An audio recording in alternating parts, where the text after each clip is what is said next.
Cause every shot you don't take, you are going to miss. Let the games begin. We only came for one reason. We came to win. So if you didn't hear me, let me say it again. We only came for one reason. We came to win. The grit, it's time to hit the grind. I must admit we fit to shine. Anyway, in our way should get behind. We bring the punishment whether or not it fits the crime. You about to burn out your energy. We about to turn up intensity. You versus me should be a penalty. So be concerned if you are defending me. You won't find you a better team. Fulfilling all the dreams that you ever dreamed. We'll never leave. We not just the best, but the best that you ever seen. You won't find you a better team. Fulfilling all the dreams that you ever dreamed. We'll never leave. We not just the best, but the best that you ever seen. It is quarterfinals day at the World Pool Masters. By the end of this evening, we'll have our 4 semi-finalists. We're coming to you live from the North German city of Hildesheim. Good evening, or should I say, guten Abend, herzlichen willkommen. This is one brilliant crowd, I must say, this evening. This is what, thank you, danke, vielen Dank.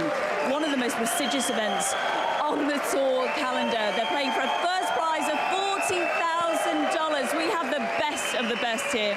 We're halfway through the quarterfinals. Let's bring you up to date with what happened early on today.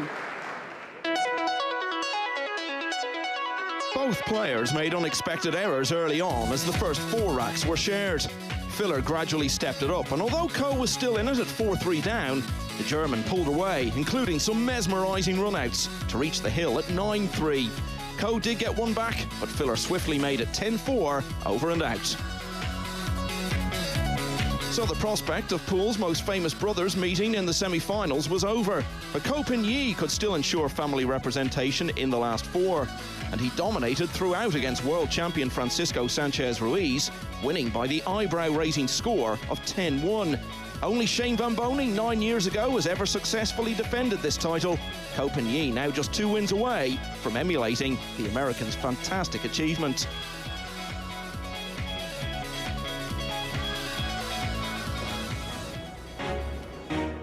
A couple of brilliant matches so far today. Joshua Filler, the German man, overcoming Ko Pin-chung 10-4, and domination by Ko Pin-yi, his brother, 10-1, beating the world #1 Francisco Sanchez-Ruiz. It was really lovely, actually, with Ko Pin-chung, who's unfortunately been knocked out, filming his brother, the defending champion, Ko Pin-yi, winning that second game. Next up this evening, we have Fedor Gorst, ranked #2, against Albin Ouschan, the Austrian, and our final match of the day, Jason Shaw, he played a couple of days ago, the Brit, taking on the American Shane van Boening. Here with JJ and with Carl. Great to see you, chaps. We've had a nice little break, but looking forward to these 2 games. JJ, what stood out for you from the 2 matches that we saw earlier on today? Well, Filler, I think, started off great, finished it great, but it was really Ko Pin-yi. The way he broke the balls, it's almost like he forced shots, and then he was pretty supreme after that. Yeah, Ko Pin-yi, the defending champ, brilliant to come out.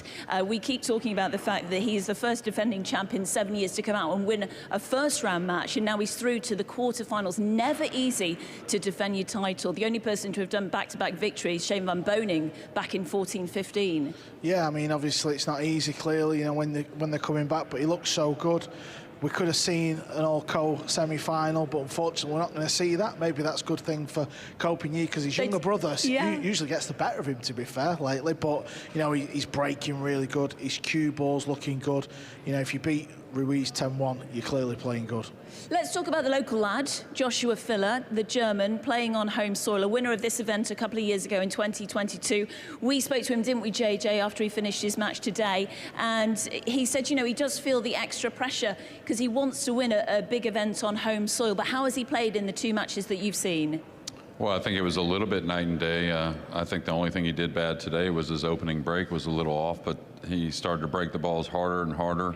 Got a lot more confidence, and he gave us a lot more of the Filler we're used to. Yeah, do you think Filler can go on and really push to the final? Yeah, without a doubt. You know, from the start, he's usually one of the favourites, if not the favourite, in any tournament he shows up at. You know, he's pretty much won everything in the sport for such, you know, a young man. The fact that he's only mid-20s is pretty scary with a CV, what he's got. And I won't be surprised if he stood there with a trophy. He's not been feeling very well either, has he? So to perform when you're feeling a little bit poorly, but he's getting better and better and stronger. We'll see him in the semi tomorrow. Let's have a look at the draw bracket and show you exactly where everybody is. A confirmation that Ko Pin-Yi and Joshua Filler will play in that semi-final match tomorrow. And we have these two games this evening. First up, the Austrian Albin Ouschan, who beat Max Lechner in the first game, and Fedor Gorst. He is ranked number 2, as we say. He beat Mario He yesterday. The first time that Fedor Gorst has got to the quarterfinals, there's Shane van Boening and Jason Shaw. We'll speak about them in just a second. But for Fedor, he's got through to the quarterfinals for the first time. Great news for him. How's he looking? Oh, he's looking great. He broke the balls really well. He made some of the trickiest shots I've seen in a match in some time. And, you know, he's brewing with confidence off a little 2-week break. Went back home for a little bit. I think he's in a good place. What about his opponent, Albin Ouschan? Yesterday looked incredible. Was it yesterday? 2 days ago. 2 days ago on Thursday, looked so efficient against fellow countryman Max Lechner. The way he goes around the table, he's very clinical. Yeah, he's a smooth operator. You know, there's no one knows the table better than Albin Ouschan. You know, he's a 6-time Mosconi Cup champion. He's won 2 World Nineball titles, 2 World Cups of Pools, 2 Premier Leagues. You know, he's very decorated. And the slick TV table that you have to win tournaments on, he's one of the best to do it on this table. Okay, so who are you going for in the first match? Well, like I said earlier, I think after the break, it's pretty much a dead heat, but I give the break shot itself to Fedor Gorst, so I make him a small favorite. Okay, and I know you're going for... Well, I always disagree with JJ anyway, exactly, so. Which makes it interesting. You're going for the Austrian Albin Ouschan. And the next game is Shane van Boening against Jason Shaw. It's going to be a tight one, isn't it? It feels like a bit of Mosconi Cup action. Yeah, absolutely. I tell 2 stories in the first round for those 2. What was happening with Shane last night? He seemed a little bit out of sorts. Well, I talked to him a bit before the match, and I came back to tell Michael and a little bit on air that, you know, I think he's a little fatigued. Looked much better today. He said he got a little nap in the afternoon, so I think he's ready to go. What about his opponent, Jason Shaw, who is the European Mosconi Cup captain in December? He played really well on day 1. Yeah, I think since, you know, the back end of last season when he finally picked up one of these open events, the Hanoi Open, in front of 3,000 fans, it was an unbelievable experience. So, you know, the fact that he beat Albin Ouschan in the final the way he did, because he was down in that match, it's given him a lot of confidence. He played great in the Mosconi Cup. He's lost a lot of timber. Yes. And obviously he's coming here and he's got a lot of firepower. The way he plays is a fan favourite. He just gets on with it. He's not scared. He doesn't hold back and he goes for the shots. And there's a little bit of needle in this match against Shane. Oh, tell us more about that needle.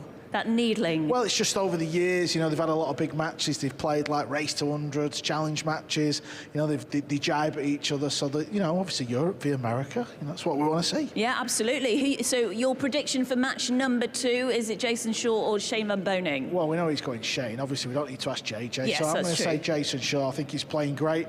Obviously, Shane's got to step it up. He's dodged a bullet. Can he kick on? Okay, you're going for the Brit, you're going for the American. All right, we're looking forward to that match too. But first up, it is match number 1.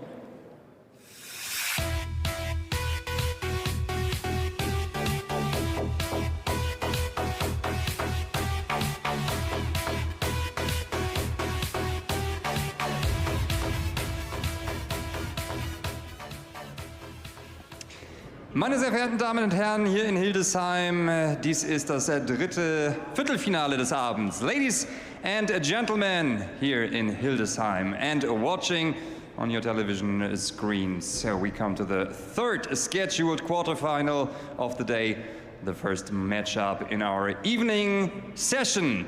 And now, would you please welcome, together with me, the both contrahants to the table. First of all, he comes from Austria, and he's a 2-time highly decorated World Pool champion. Please, a warm applause for Albin Ouschan.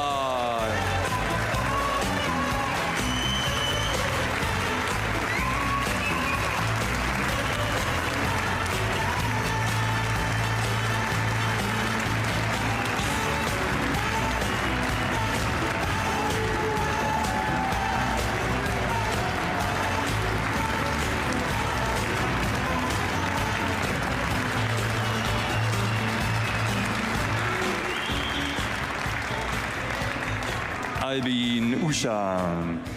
And he is facing his opponent from the United States of America. Last year, he's been the US Open runner-up. They call him the Ghost. Please welcome to the table, Fedor Gorst.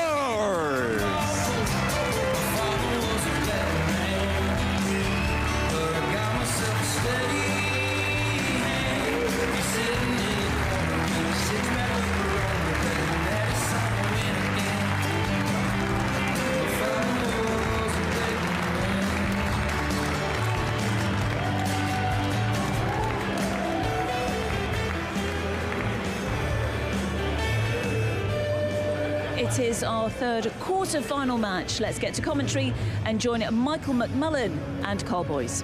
Thanks, Di. Good evening, everyone. Half a dozen winners of the World Championship from over the years made it to this quarter-final stage. Two of them square up now to start us off on a Saturday night in Hildesheim, which crackles with potential. Players will have a few moments of warm-up racks, very much on the final countdown to this quarter-final evening.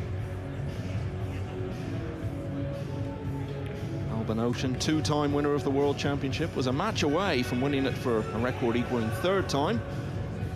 The year before last, beaten in the final by Shane van Boening.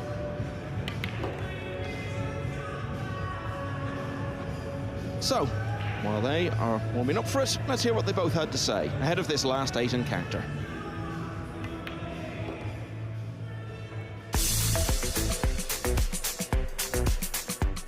It was smooth sailing. I run racks, I played perfect positions all the time. He made one or two errors in the beginning, so he felt the pressure a little bit, so I took advantage. Federer is a tough player. I think he's still a little bit struggling with his cue and everything. He changed it quite a lot in the last weeks. Still, he's an incredible shooter. I lost to him like 2 months ago, so obviously I want to take revenge for that. So for me, in the end, it doesn't really matter who my opponent is. I'm definitely ready. Gonna be tougher and tougher from every round, but also the race changes. So if I play as good as I did in the first round, then maybe then I have a good chance of winning. The first match is always tricky. I made a few small mistakes in the beginning of the match, but also I've made some really good shots, some long shots. I felt a little bit more confident after making those shots. You know, everything was just going my way, and I wasn't making mistakes. Feeling good, you know, I played pretty well. Head rolls going my way, which is always good, being lucky a little bit. It's a longer race, which is always good. Albin is a tough opponent, just as anybody else here. You know, Albin has always done good in those matchroom events, and he's always playing good on one-table events. So it's going to be a tough one. Just got to remain calm, you know, be a little bit more consistent, and hopefully we'll talk to you again. So, Carl, you look at this and you might say it's the guy who was probably the best player in the world about 2 or 3 years ago against the guy who many people feel is the best in the world now. Yeah, there's some fans around the world who reckon Gorst is the best right now. On a personal note, I'm not so sure about that one. Obviously, they play a lot of, you know, club events in America and different events and things like that, but he's still a young man. If you look at the age of Albin, though, he's still a young man as well, Michael. 10 years in the difference between them. Albin Ouschan really at the forefront of the new generation of European players who've emerged over the last 5 or 10 years with a really professional attitude and very into their lifestyle and fitness to support their game. Number 7 in the world, as you can see there. That's the same position he was in at the start of the year, but that was actually a decline of 3 places from where he'd been at the end of 2022. Yeah, just look at that, the best finish, quarter-final. That means he's only won 1 match. So Fedor Gorst will be 24 next month. Representing the US now, that change was announced during the week that he got to the US Open final, and then of course he represented the Americans in the Mosconi Cup, albeit on the losing side. Doesn't have a great record in this tournament. He had only won 1 match in it prior to this year. He was in the last 16 back in 2019, but there were 24 players that year, so he had to win a match to get to that point. But last year was really the first full year he'd had back on the international stage after issues with COVID and travel and all the rest of it. And he was very, very consistent at getting to the later stages of big events, Carl. Yeah, I think that's well worth saying, Michael. You know, let's be honest, he's not really featured much on the WNT. I know we praise the players that keep winning, but we've got to talk about history and things like that. And, you know, we're trying to grow the game of Nineball and the World Nineball Tour, and all the people that work behind the scenes. They're doing a phenomenal job. Just keep adding tournaments, what seem like weekly, and, you know, majors and open events. Obviously, we had the big news of the Reyes Cup as well. So the players who you see lit in red there are the players already out of the tournament. And fantastic to see the crowds continuing to build. They've pretty much increased steadily with every session that's gone by, and you can see that balcony seating, the benches all around the top of the arena. And it just underlines the great interest there is in pool in Germany. You know, we've had the European Open in Fulda for the last couple of years. Now this tournament as well. We're not talking by any means the biggest cities in Germany, and yet we've got good crowds at both of them. Ouschan, of course, was the winner of the first European Open in Fulda on his 32nd birthday back in the summer of 22. And we'll be back there for the third year in a row in a few months' time. And in a few moments' time, we're going to be getting this underway. They've had their warm-up time.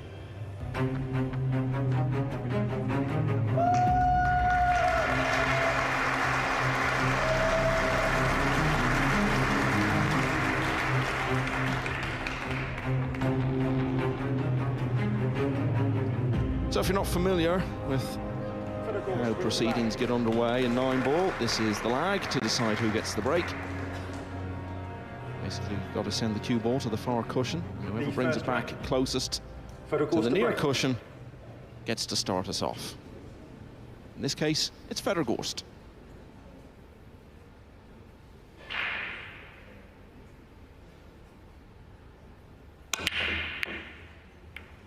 Oh, watch the nine, watch the nine. What a start, a golden break with the very first shot of the match.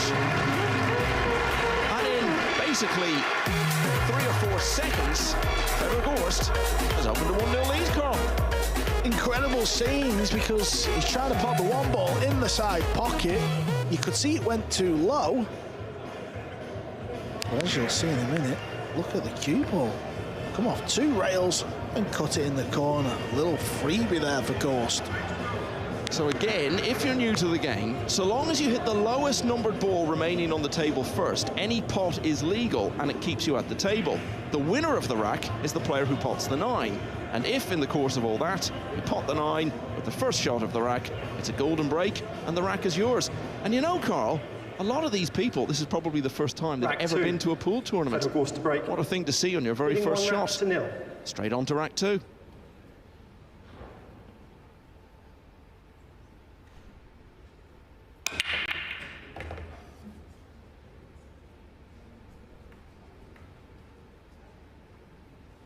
This is pretty sweet as well.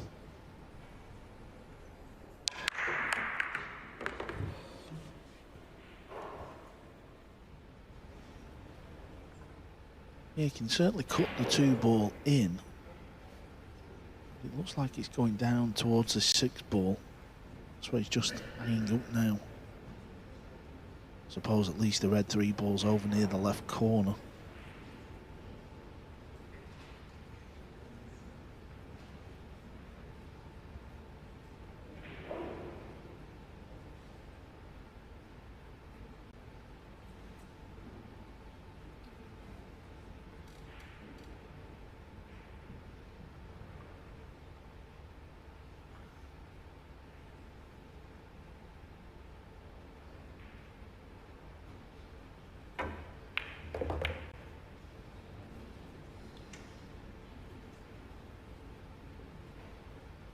Never quite sure where the cue ball's going to end up. Extension call. And you cannon into a ball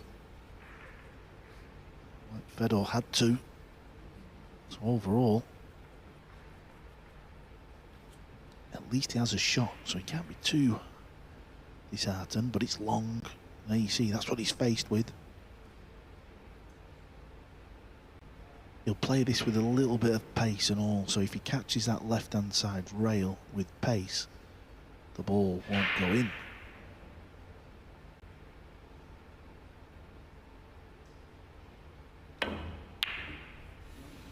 Was a mile off. Didn't even threaten the pocket there. Yeah, he obviously wouldn't have wanted to leave himself a shot like that on the 3, but had it gone in, he could have seen it as serving further notice to Ouschan of how well he's playing. Anyway, that chance has passed, and Ouschan gets his first shot of the match. Looks like he's going to chip the red 3 in between the brown 7 and the pink 4.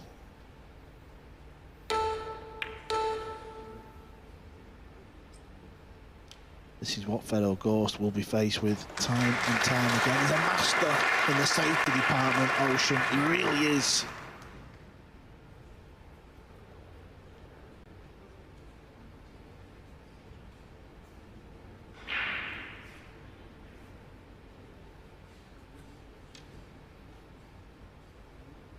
Get a 2-rail kick here.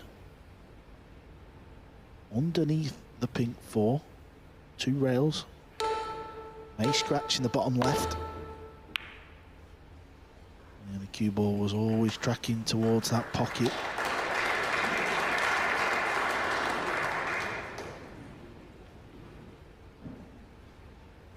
It's been a long time since Ouschan won a match in this tournament, 5 years ago in fact. Extension call. Lost in the quarterfinals eventually to Skylar Woodward. No event the following year because of COVID. And in each of the last 3 years, gone out opening match.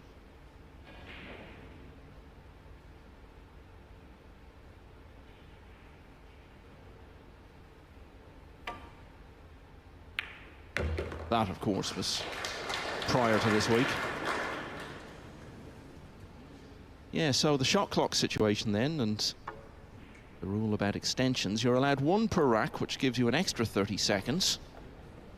Otherwise, it's 30 seconds per shot, and the beeps start to go off when you've got 5 of those seconds left.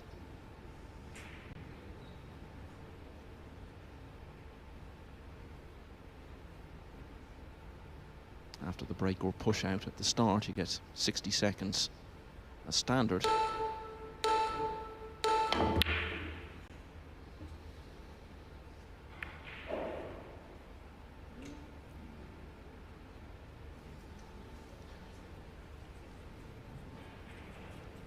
Poor positional shot. That's why he was kicking at the pink 4. He can play the combo here. He can cut the pink 4 onto the 8 ball. That means he would stay at the table because he's at the lowest ball first.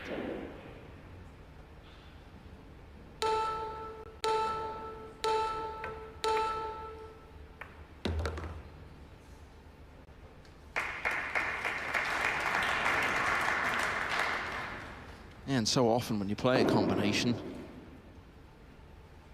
always value ball, then remaining on the table, stays in the pocket like this. Setting up a straightforward shot to follow.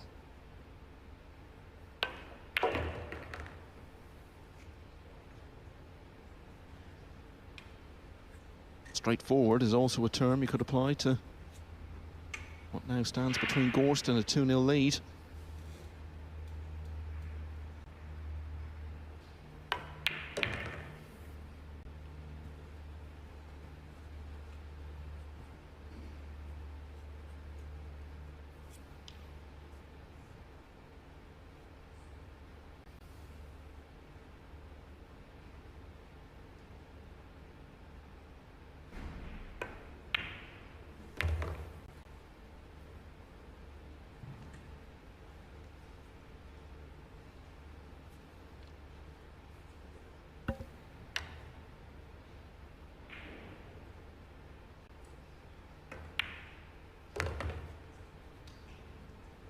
Did miss that pot from distance, by some distance earlier on, but otherwise it's been a very competent start. Bit of good fortune in the opening rack. He's added the second. Fedor Gorst leads Albin Ouschan 2-0. Interested to hear you say, Carl, that you're not so sure about the view that Gorst is the best player in the world. So who are you putting ahead of him? Well, I mean, if we're talking on the World Nineball Tour, there's got to be a few, haven't there? In fairness, I mean, we can only judge it off the events that, you know, we work on, that we promote on the circuit. I guess the counter-argument to that, though, would be that, as we were saying, last season was his first full year of playing in these events. He missed all of 22, and the fact that he got all the way up to number 3 in the world on 1 year's points. 100%. I totally agree. I know how good Fedor is. I'm just talking about, you know, when we're saying who the best is, I mean, I don't see how people can label it Gorst at the minute. You know, when you look at what Phil's done in the Matchroom arena, the man on the right, you know, there's SVB, let's not forget about that man. Rack 3. I guess with these things, Fedor always Gorst the question is, how long a Leading two period of racks time now. are you basing it on? Are you saying over the last 6 months, the last year, the last 5 years? Certainly been the best player so far in this match, but not much in it really. 2-0. Believe me, I know Fedor Gorst will win in this Matchroom arena one day. I know it will come. He's far too good not to. Yeah, he did win the World Championship as a teenager in 2019, but that was before it became one of these Matchroom events. In fact, it was the last staging prior to that.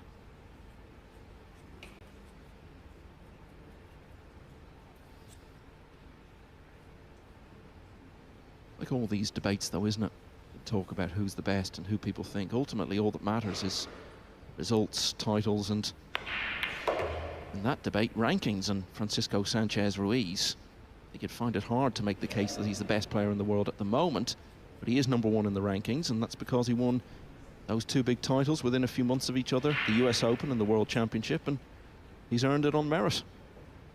Oh well, Fedor Gorst takes care of these. The balls are sitting quite nice for Fedor. I'm going to ask you the same question, Michael, because obviously I'm looking at it from sort of playing eyes. What about from your eyes? Who would you say the best player in the world is? I think you're leaning towards Filler, and instinctively I would have to say the same. But then that's the other question. Are you judging players on the best form they're capable of delivering? Now, I think if you are going on that criteria, you probably have to say Filler.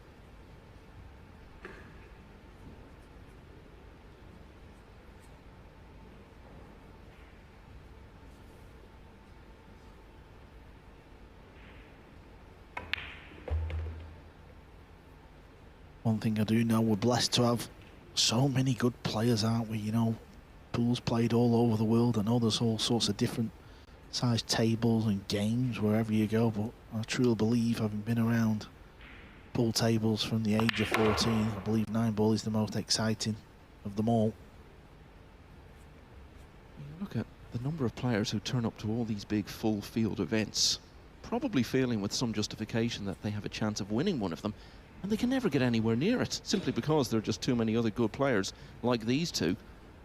Eventually you've got to get past maybe 3 or 4 players of this level to win a tournament like that.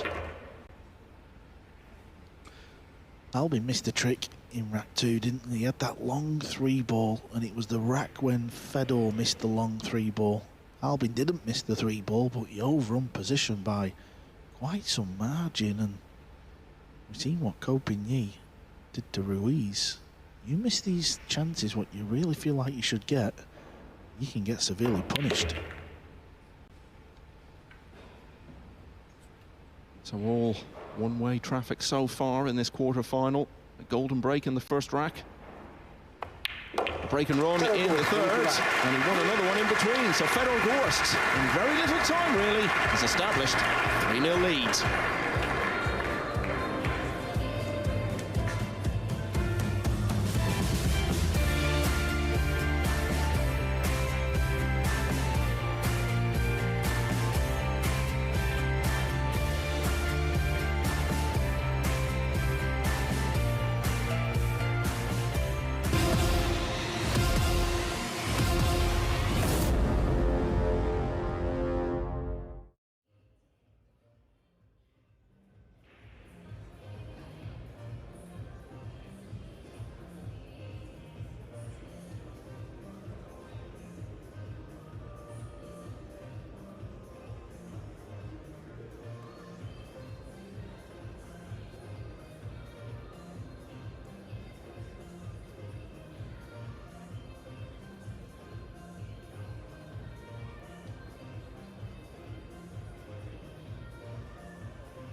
Federer Gorst couldn't really have asked more of himself in the early stages of this quarter-final. 3 racks to 0. As Ben Taylor-Fuente has just informed us, Gorst leads 3-0. Race to 10 for a place in the last 4.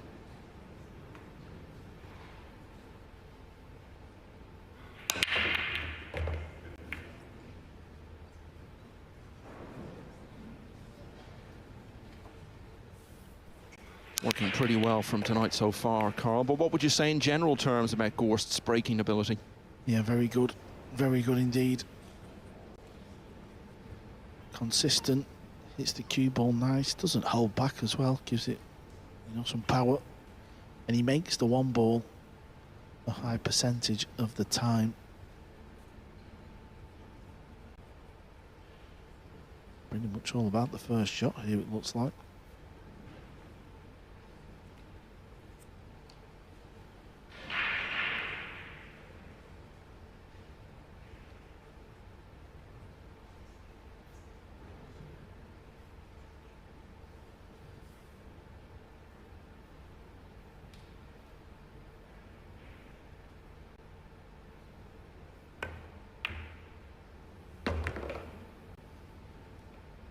Doesn't really want to be straight.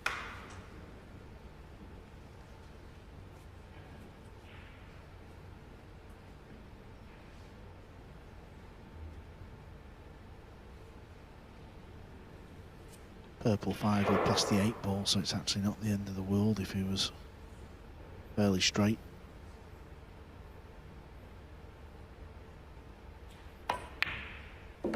Yeah, just pulls the cue ball back.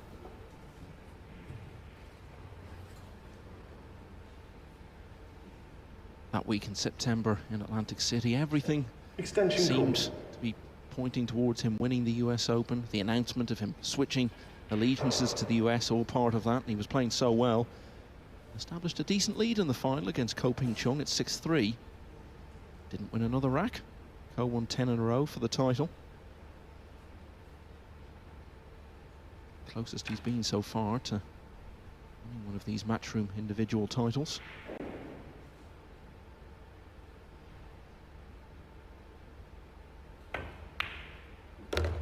He's cued that one nicely. That angle was a lot steeper than it looked, so you've got to time the cue ball nicely.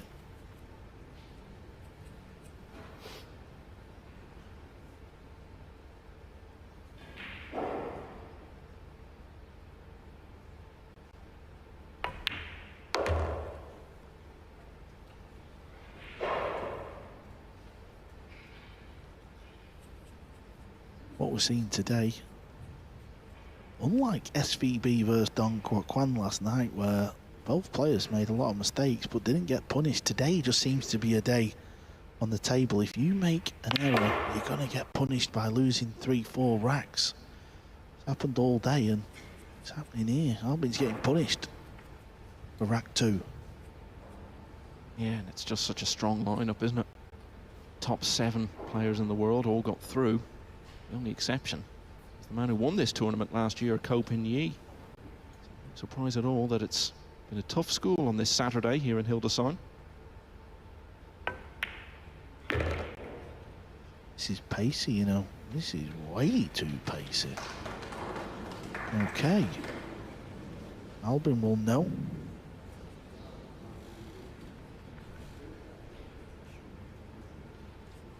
This is very thin. Cue ball will be moving at pace. He's renowned for his banking skills and all, very good banker of the ball. Okay, first sort of little moment, big moment if you like in this match. Can he take care of the 8 ball? He's played safe. Don't blame him. So look for all the world as though it was going to be back-to-back break and runs. Ouschan surprised and no doubt pleased to be back at the table at all in this rack. Yeah, I'll tell you how big of a moment this is. If Gorst wins the rack, he'll be breaking in rack 5 with a 4-0 lead. If Albin can get a kick pot or a kick safe, he's got a couple of options here. He'll be breaking at 3-1 down. That's how big this moment is. Watch outside pocket. This needs to bounce. He wanted it up near the top rail. Gorst has got an outside chance of a pot here.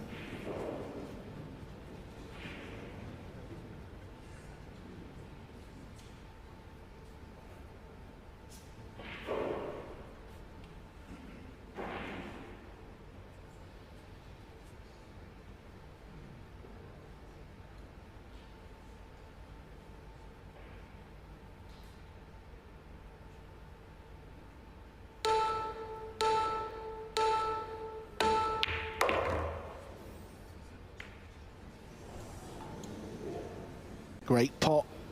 Was trying to miss the 9-ball.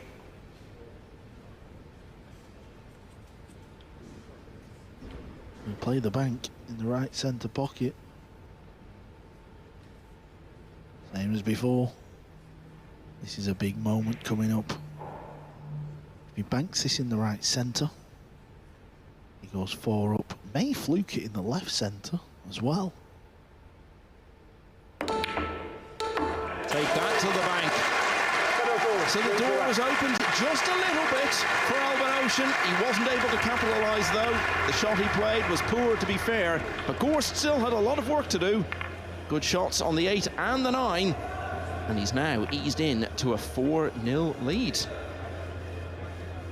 He's not a man of many words. He's very softly spoken. He practices all the time, and he plays in loads of tournaments, big and small.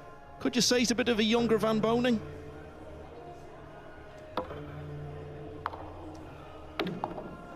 A lot of similarities to Shane Van Boening, maybe a slightly younger version of him.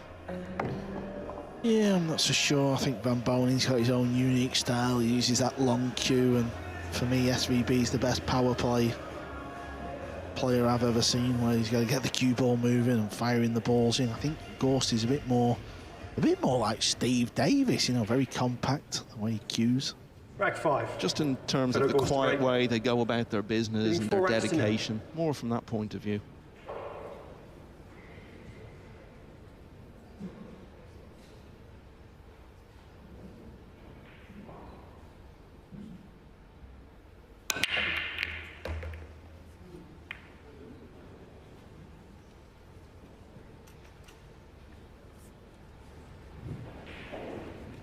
Okay, worrying times for Albin. He'll know that. I know he's not had a great deal of opportunity like Gorst as in off the break, but he has had 2 chances in 2 of the racks out the 4, so pink 4 ball. He's awkward, doesn't go past the 8, and the combination is very tricky, so he's got to play a good shot from the red 3 to the pink 4.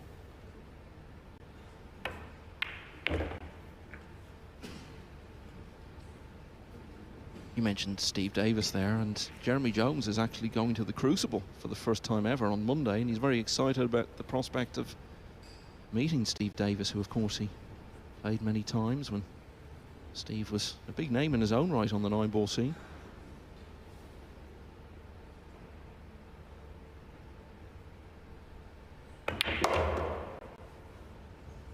Yeah, this is good. He had a beautiful angle on the red 3.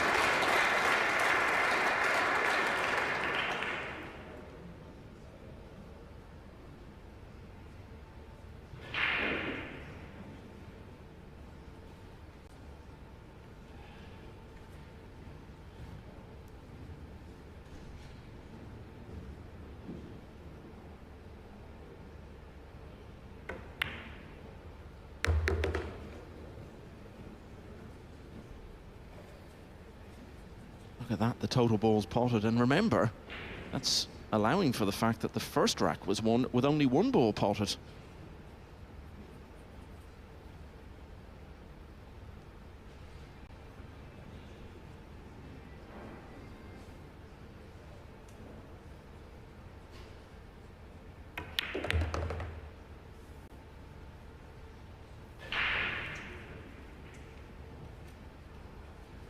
I mentioned that US Open final, the defeat that he had. He did win a couple of other long-established big events, not on the same scale at all, but still decent events in the US during last year. Derby City Classic, beating Shane Van Boening. Saw off Mika Immonen in the Turning Stone in September, both ranking events. Won another ranking event in Hanoi soon after that, just before the Hanoi Open itself. Extension call.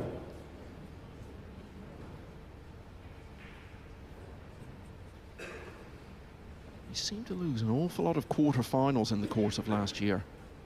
To Filler at the European Open, to Shaw, the eventual winner in the Hanoi Open.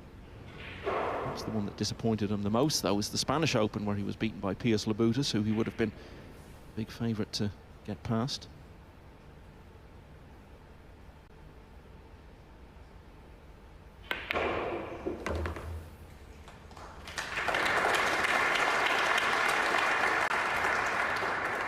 Well, a lot of spectators here tonight, and at the moment, Ouschan is one of them.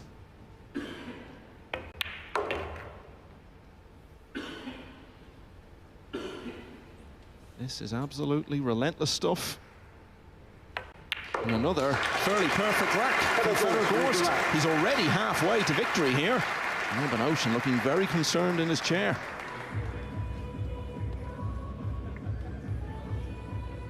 So as we said, he did win the World Championship a few years ago, when it was a different sort of thing really to what it is now. He came up just short in the US Open. Is there anything in particular you feel he needs to improve on or work on to take that step to win one of these really big events? Or is it a case of he's good enough already and just has to wait for it to be his week?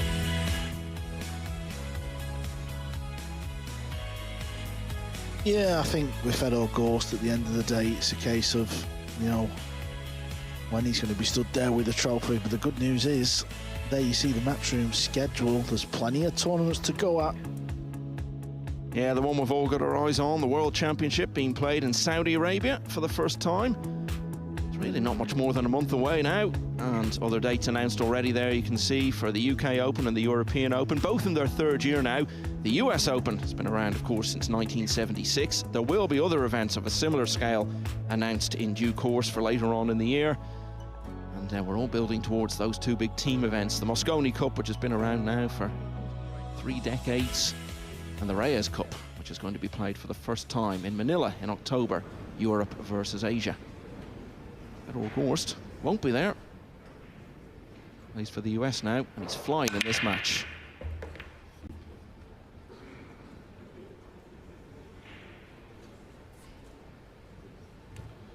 Yeah, this is just the game of 9-ball. You know, off the break, you just never know what shot you're going to get faced with. And today, it just seems that the player that has got out into, you know, the big lead, things are continuing. Albin just needs opportunities. He needs chances like Gorst has been getting. And he'll get back in this match. There's no doubt about it.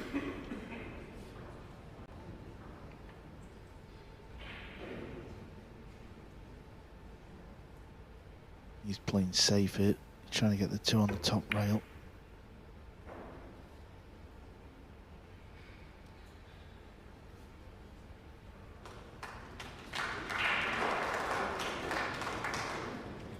Well, when you're in this position, keep your opponent under pressure. Don't give him the opportunity to get that chance to start turning it round.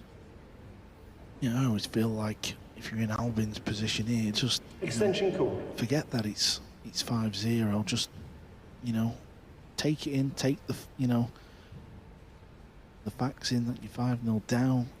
But it's a race to 10. He's only halfway there. So if you said to Albin Ouschan now, would you take 9-9 Hill? He'd snap your hand off, and he's quite capable of winning 9 racks to 4 against Gorst. Set yourself mini targets.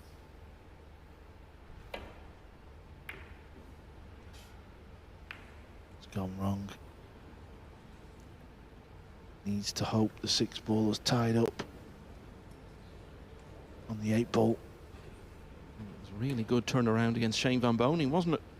In the Hanoi Open last October, which turned around his year really, because for a lot of 2023 he'd been struggling. Extension call. He ended up basically getting within 1 ball effectively of winning the title that week. And that in turn saw him into the Mosconi team, which he might not have been in without that run. He got to end the year on the high of being part of yet another winning European team.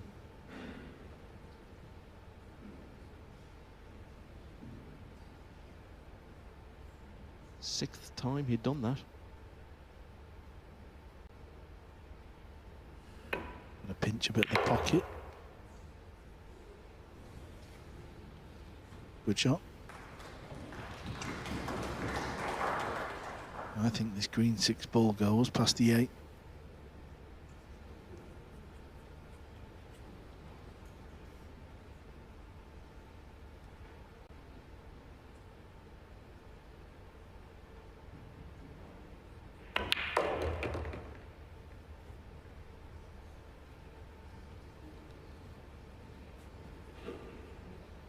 And that's perfect as well. Settling into this match. Started off with a golden break, then he missed that long 3 ball. So it just shows you how you can settle down into a match when you get opportunities.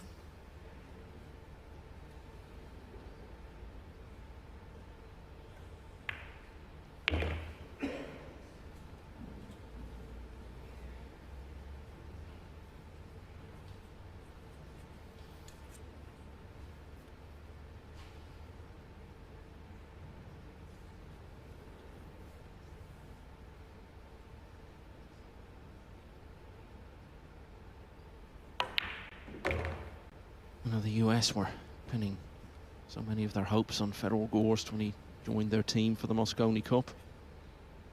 He was one of the better performers. In fact, of the 3 points they did manage to get, he was involved in 2 of them.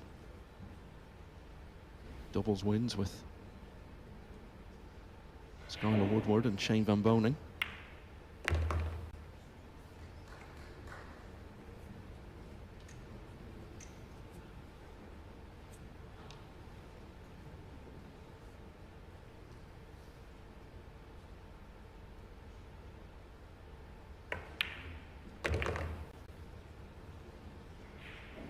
Barring a miscue or something like that. An inevitability about how this one is finishing. It's another rack on the board. It's a happy half dozen for Fedor Gorst. Albin Ouschan just can't get involved in this one. Fedor Gorst is already only 4 away from victory. He leads Albin Ouschan, the 2-time world champion, by 6 racks to 0.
Albin Ouschan has got the words 6-0 running through his head. He doesn't want to see any other numbers like these, but we can take a look at them. Look at the pot success there, Gorst. Pretty close to perfection. And one stat that isn't on there is the table time, which is 89% for Gorst, only 11% for Ouschan. And that really reflects the way the Austrian has really not been able to get involved in the match at all yet. Three breaking runs you can see there. That includes a golden break. We saw on the opening rack.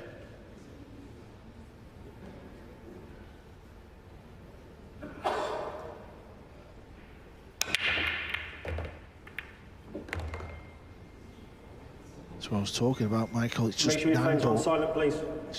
It's just our sport. You just never know what's going to happen off the break. He's been breaking good. He's been getting shots, and now he's going to be playing the rollout. And you know, even though Albin's not had a lot of the table time, if you look at the hook that he played on himself, and then the kick where he didn't quite get the 8-ball safe, you know, the match could have been 4-2, and this could be the position. I know it's all hindsight, but anyway, can Albin Ouschan try and get back in this match? Fedor Gorst with the push out. Albin, it's your choice.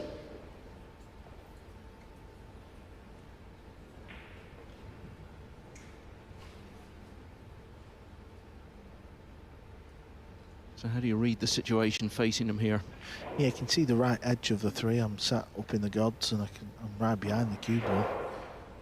He's got about half a ball, maybe just less than half a ball. Looks tricky to get in behind the pink 4. Don't know if that angle is quite there.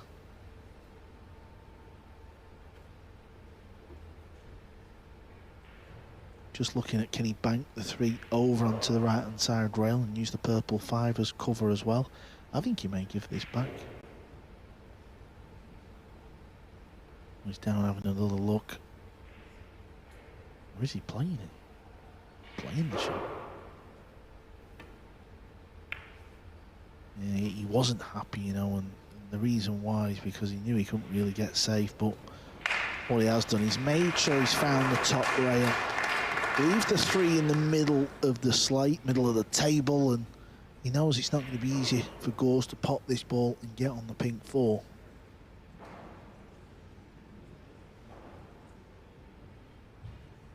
Won over $250,000 around the world in 2023, Fedor Gorst. That's the sort of level of earnings the top pool players are achieving now. All these events and so much opportunity. If he has a similar year this year, he'll go over $1 million for what's been quite a short career so far. A big gap in the middle with COVID and various travel issues.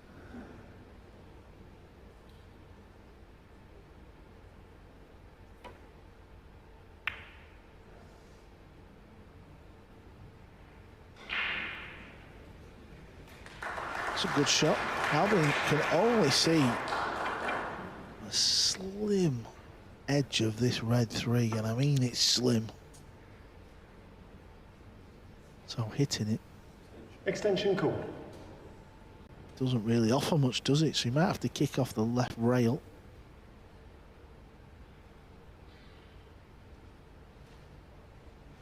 It's already feeling like a big rack, isn't it? Obviously, Ouschan hasn't got the opening to get in yet, but at least he's getting involved in this rack a bit more, and sort of feel he's got to win it. Yeah, and if he does go on to win it, he needs to break well, and he needs to get shots off the break if he's going to come back in this match. He's digging low.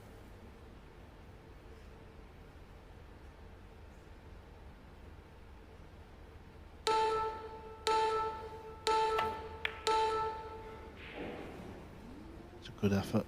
I like it. Maybe you could see quite a bit more of the ball than initially thought. Just tried to get the red 3 on the top rail, didn't he? It's awkward queuing for Gorst this though. He's jacked up over the 8-ball. And he can cut this ball in, but boy, he needs some good eyes for this one.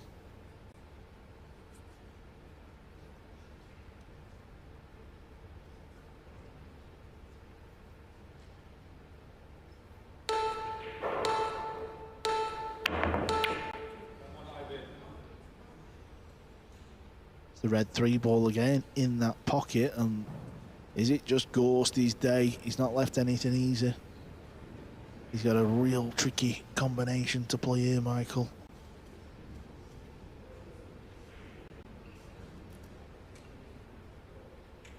Yeah, the combination goes back to what we were describing earlier, for those of you not familiar with the game. Got to hit the 3 first here. It's the lowest valued ball remaining on the table.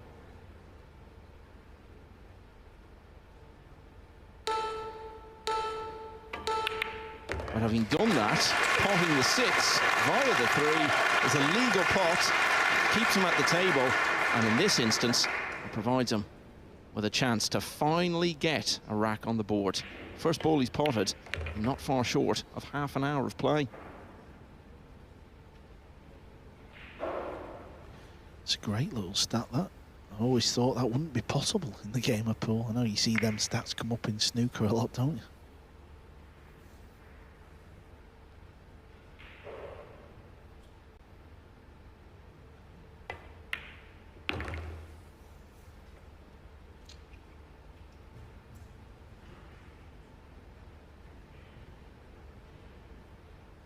That was a little shy of pace. He'd have liked the cue ball to have been straight, and he could have just played a stop shot. Now he'll play this 2 rails back out to the centre of the table. You just don't want to leave it short when you're playing that shot, but that's nice. I expect the crowd to react once Albin takes care of these last 3 balls. They want to see a comeback.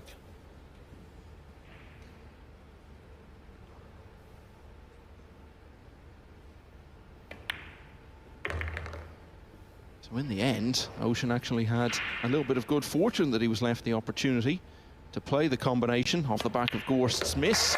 But he still had a pretty good shot to pull that combination off. And he's done the rest from there. Albin Ouschan has finally won his first rack. It's now 6-1 to Fedor Gorst.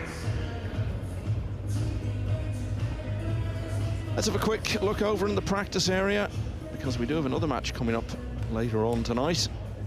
Shane van Boening is generally to be found on the practice tables, whatever's going on in an event. He will be playing Jason Shaw in what I think is probably, on paper, the standout tie of this quarter-final round. They're both working away there. Van Boening, very much the big name on the American Mosconi Cup team. Played a big part in the 2 successes they have had in the relatively recent past. And Jason Shaw, well, we know all about him and the Mosconi Cup and what it means to him and what a leader he's been for the European team. And that's been made official now, because he will actually be the Mosconi Cup captain for the first time later this year. He and Skylar Woodward were confirmed a few weeks ago as playing captains, and they will both be playing whatever sort of a year they have. Albin Ouschan to break. They don't qualify automatically. It's now in the rules that they have to use one of their wild cards on themselves. Right, Ouschan has got a foothold.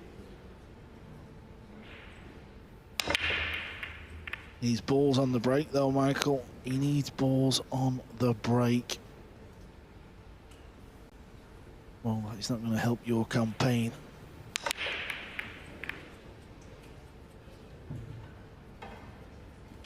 But at least he's not left a pot on the 1 ball.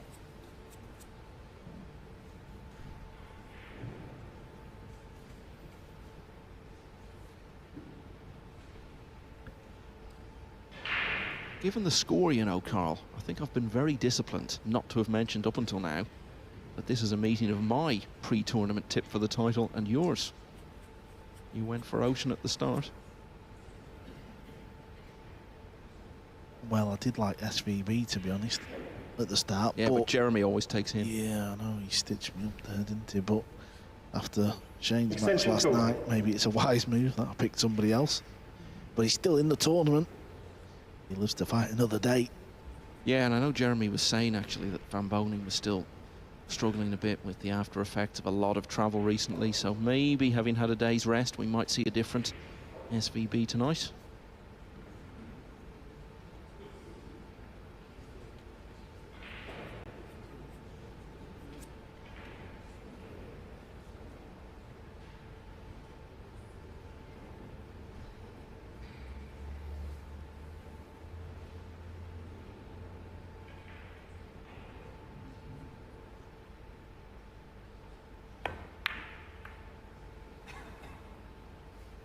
Smart play, this.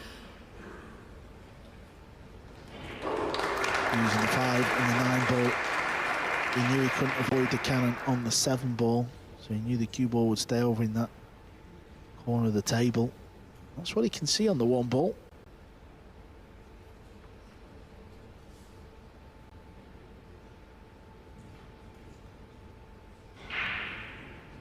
Extension cool.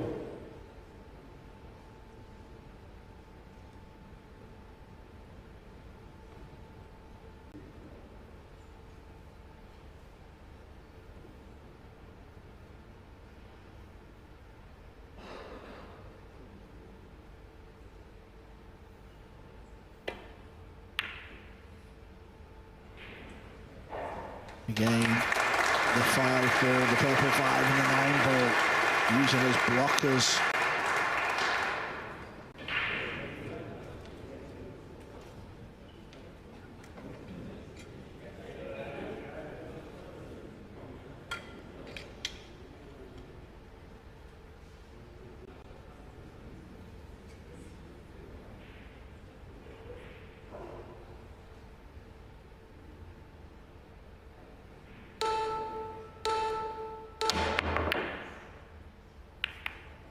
Oh, no way. Well, it may not lead anywhere. Yeah, Albin knows how to fluke the ball, of course he does, but he also knows he's not got an easy shot, so it's not all doom and gloom. That's what a pool player will do. They'll look at where the ball's gone, the lowest ball.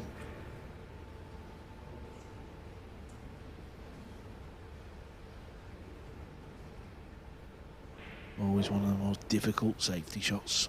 You've got to play off him thin. He's hit this one too thick, and is the 5 ball going to come to the rescue? It is. There's the raise of the hand. Things are going Gorst's way. It's not what he played. Yeah, the fluked one probably didn't bother Ouschan a few moments ago. It might bother him a bit more now because it gave Gorst the chance to play the shot, which, through Gorst's good fortune, left Ouschan with another question to answer. Yeah, Albin will know how difficult the safety shot was to try and hit it super thin. Often you see the players hit them thick.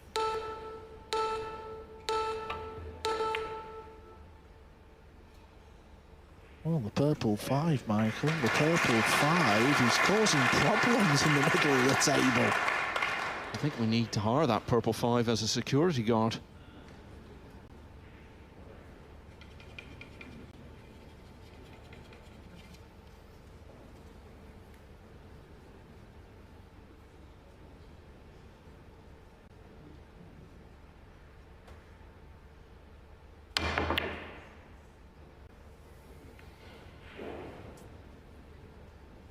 No, it needs to stay over the pocket for Albin so he can kick it in using the rail. Can he kick it in? I don't know. Has he finished touching the rail? This is insane. I think it's touching the point. So he can't go off the right-hand side, the long rail as we call it. So the bottom rail, or the short rail. I don't know if you can spin it in using that rail. It all depends on if this 2 ball is touching the rail or not. He couldn't make it. He couldn't make it. Now he's having a lot of their fun out there. Sometimes that's all you can do, you know. That is all you can do. Yeah, and it's probably a good thing for him because we often see him looking so intense at the table and he gets in his own head. Just have a moment like that, just a bit of the tension out of yourself.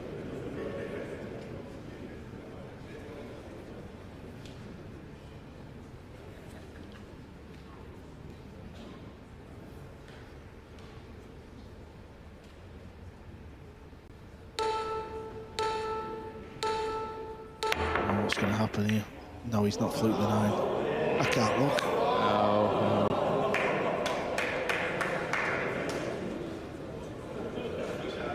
He may have left a chance at the 2. Well, he's jacked up though, so Yeah. he's half got away with it.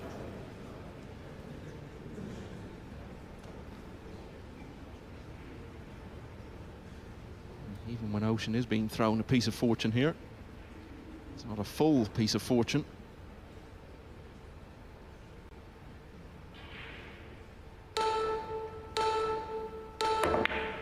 Oh, nowhere near. Now, is it the green 6 coming to the rescue? It is. It's just one of them racks, this.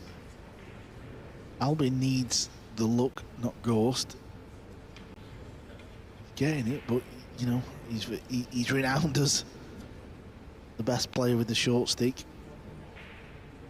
Very, very reliable when he's jumping over the ball. He's trying to pot this.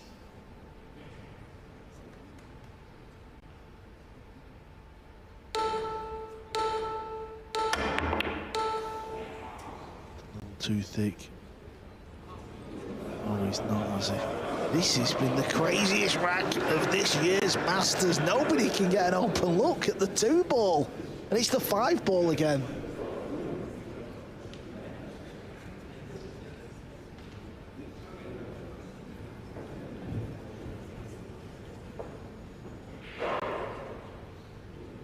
It's a huge rack in the context of the match. Ouschan wins it, that's 2 in a row, and it's the first green shoots of a potential recovery. If he loses it, 7-1, be hard to see him coming back from that.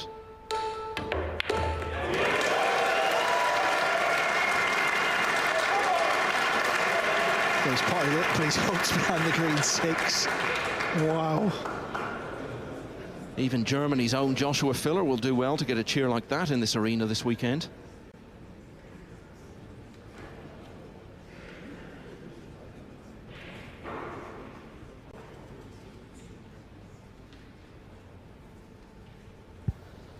That's what he's faced with. He's going off the top rail near the 8 ball. He's got to play it hard. He's got to get the cue ball straightening up. Oh, that's a good hit. I mean, have you ever seen a rack like this in your life? I've seen thousands, I've seen millions of racks of 9 ball. I've played them. I've never seen anything as wild as this rack. It has had simply everything. Well, in terms of strokes of luck, both good and bad for both players, I can't think of any rack I've ever seen that comes close to this. And there are still only 3 balls gone off the table. Well, he made a good hit, didn't he? And I suppose Jeremy says all the time it pays to hit. And then he's missed that by a mile. But he has left him jacked up, and if he's dead straight, this is awkward as well. Perhaps didn't help Ouschan there that he'd put himself under time pressure a bit. Used his extension. And he can often be quite slow to focus on the next shot. He walks around the table, looks up to the sky, throws his hands up in the air a bit. And doesn't make it any easier when you leave yourself just a second or two to make the stroke.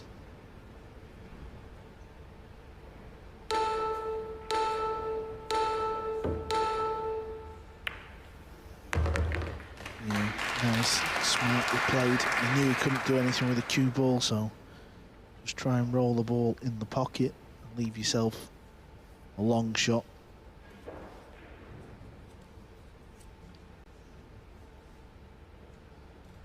If there's a small weakness in the game of Gorst, I feel like it's his long game with power.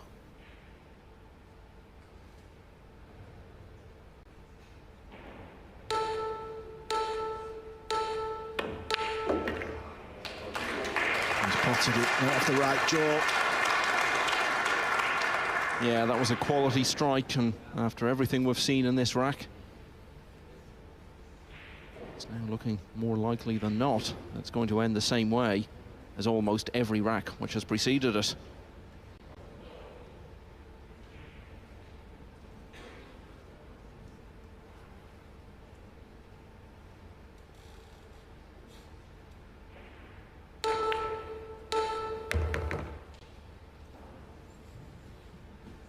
Seems a long time ago now since Albin Ouschan hit the first shot of this rack. You said it, Carl, he needed to get the break working quickly if he was to turn winning rack 7 into the start of something more sustained. It didn't happen. Through many twists and turns, it looks as though Gorst is going to restore. a gap of half a dozen racks.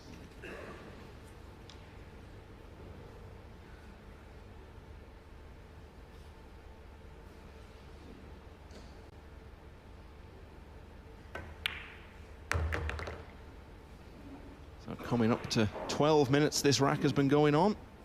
Mightn't seem that long, but in the context of what we've witnessed before, that's a quarter of the duration of the entire contest so far. This for 7-1.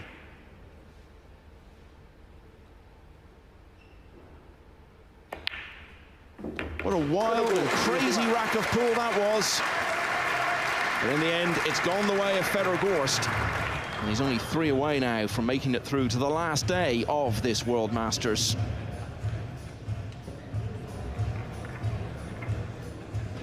Well, I think we could happily watch that whole rack again, but we only have time to see a few moments from it, so let's do that. As they both ponder what they've just gone through. Talk us through some of these, Carl. Yeah, I mean, obviously he's played the jump shot, we know that. Fluked it off the 2-ball, I believe it was. And then this one, he tried to pot it, a 5-ball come round to hook Albin. But Albin had his fair share with this little beauty. It was a good hit on the 3, to be fair. And we know he missed that long 3-ball. There was maybe a dozen flukes in that one rack. Both players will be glad to see the back of it. But it wasn't just the flukes, it was things like players just very unexpectedly finding themselves blocked by other balls. And Gorst, of course, got jacked up at one stage when he did get a chance. Rack 9, Fedor Gorst to break. Anyway, Leading probably won't see racks anything to like 1. that again for some time. Gorst would love to see it going back to business as usual here. 7-1.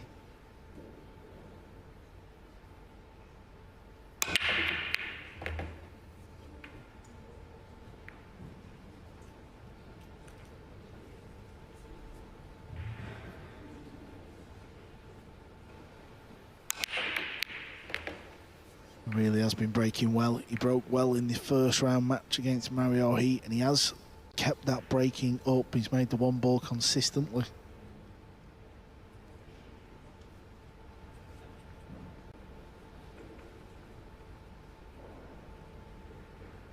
I'd like to see a stat on how many times that purple 5 spun round there. It's played a big part in this match, the purple 5, hasn't it? It's going to have its own agent by the end of the night.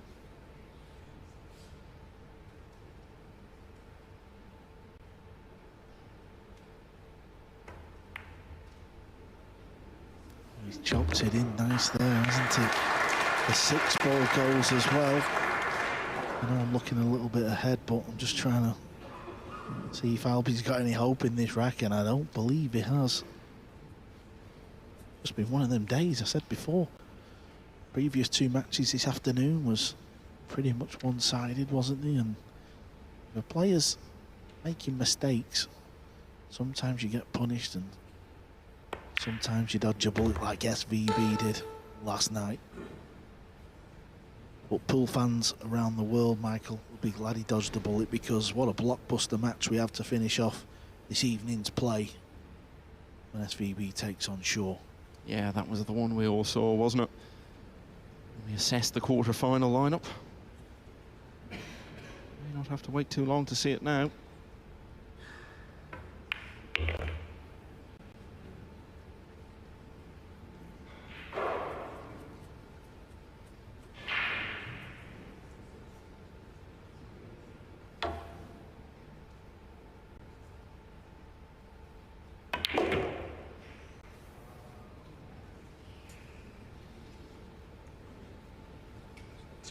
Extension call.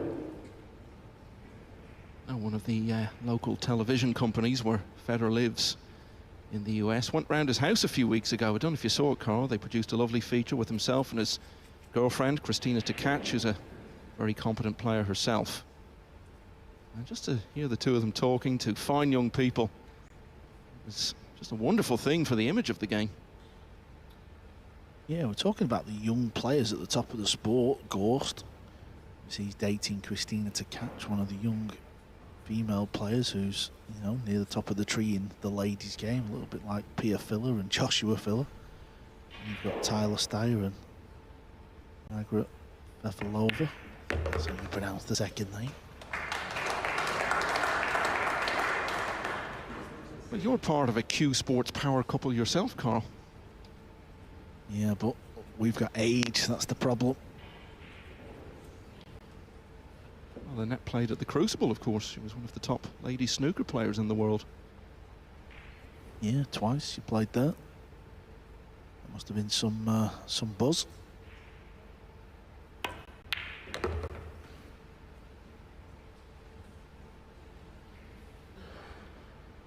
So Gorst did lead by 6 at one stage. Ouschan took the 7th rack. He hoped it would be the start of really eating into that lead, but now the gap between them is wider than ever. 7 in it, and Fedor Gorst only needs a couple more to advance. Don't think many people would have seen this coming. It's a landslide at the moment. Gorst leads Ouschan 8-1.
The first big televised major event of the year has brought us to Hildesheim in Germany, where we're having a wonderful week. And we don't have to wait too long for the next one. Just 9 days after we finish here, we'll be in Telford for the start of the UK Open. Eklund Kachi defending the title he won in fine style with that one-sided win over Joshua Filler in London last year. It's an eclectic field. Former Premier League footballer Troy Deeney has been given an invitation to participate. And soon after that, we're off to Saudi Arabia, where the World Championship will be taking place for the first time. Seems a long time ago now, since Francisco Sanchez Ruiz won the title, beating Mohamed Soufi in the final. In Poland in February of last year, he will finally get to defend it in about 5 or 6 weeks from now. Fedor Gorst, a couple of racks away. from the semi-finals of the World Masters.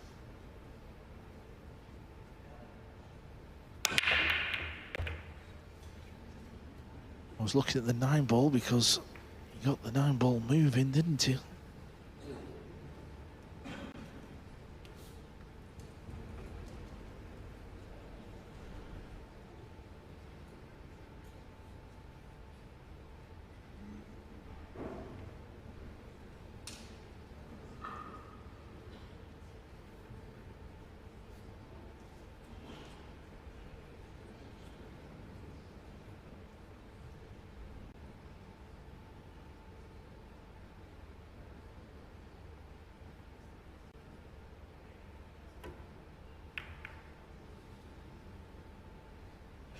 A little light of pace. He wanted to find the rail and use the 6 for the hook. He hasn't got that. Albin just needs to find a good safety, doesn't he? And just get a visit, a proper visit, you know, where you run 6 or 7, 8 balls just to get that feeling back in potting balls. Extension called.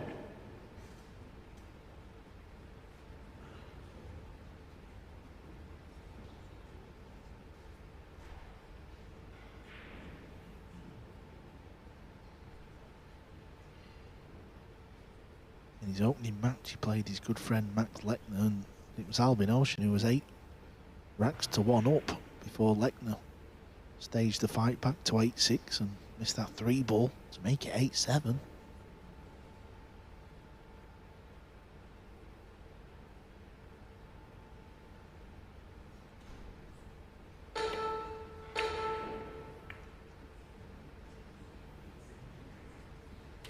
As I was saying, that was the first match Ouschan had won in this tournament since 2019. His best World Masters was the first one he played in. Got to the semi-finals on his debut in 2017 and lost by just a couple of racks to the eventual champion, David O'Cady.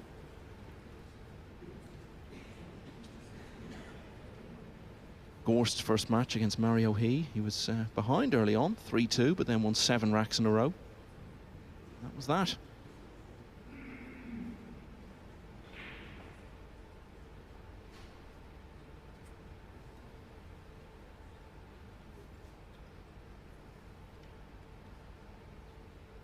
I believe he's looking at the combo. He's got to hit the 2-ball on the left side. But this is on this for Gorst. Going to be difficult to control the cue ball, and then the 2. The 2 might bounce back centre of tail. He's actually got to swerve the ball. Oh, nice. Where's the cue ball going to end up? Oh, it's the purple 5 again. That's causing problems.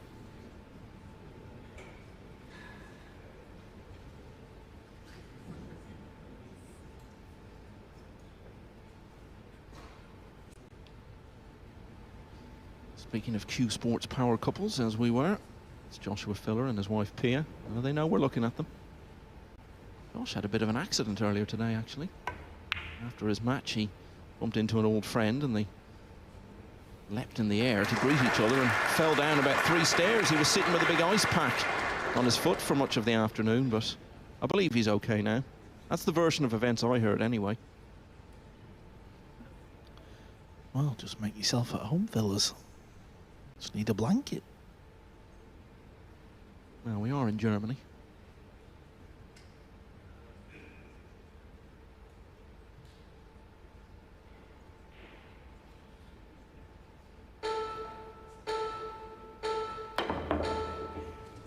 Foul stroke.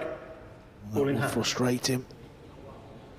And this is going to frustrate him even more because, of course, the 9-ball goes over the pocket for the easy combo. Please start the clock. You know, concessions of the rack are not allowed on the World 9-ball Tour. If they were, I think Albin Ouschan would happily make one now and just get on with rack 11.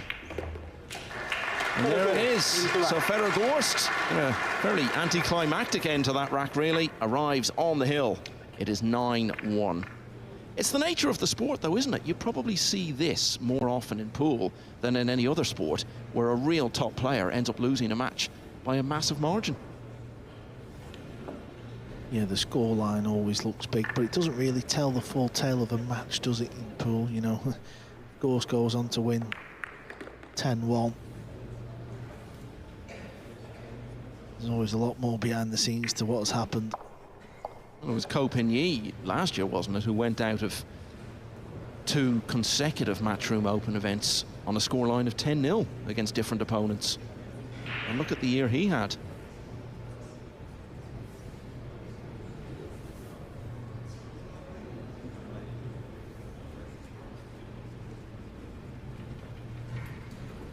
Okay, so we've been building up that Shaw-Van Boening match. It may just be moments away. Gorst to break. It's Federer Gorst.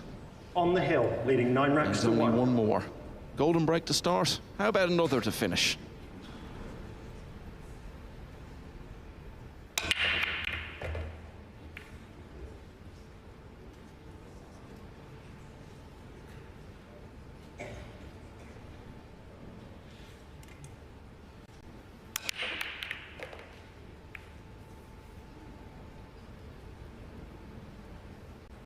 Well, not golden, but not bad.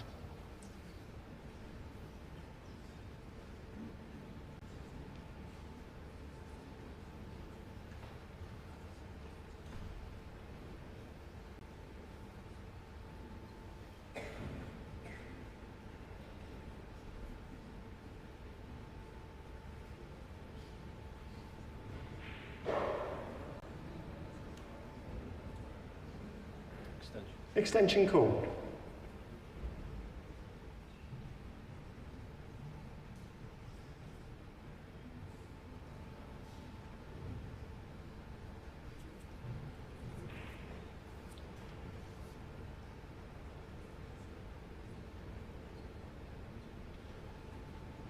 Can certainly pot this 2, can't he? Cue ball's obviously close to it. Always feels a little unnatural as well. It's hard to see the pocket in your eye line. It's a lot easier at 9-1 up though. Well, used up his extension very early in the rack, but it was very much a sensible thing to do because he knew if he got that shot right, he was in with a chance to close out this match. And that's exactly what's happened.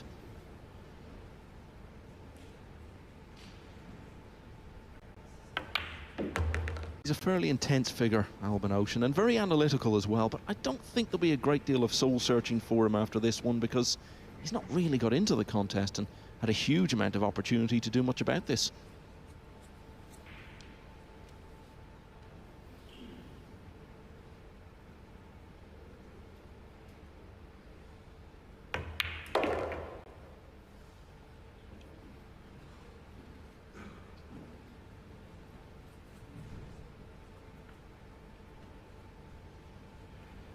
Yeah, at the end, he's looking close. Just 5 more balls for Gorst to book a place to tomorrow afternoon's semi-finals. Be more misery for Albin Ouschan at the World Pool Masters.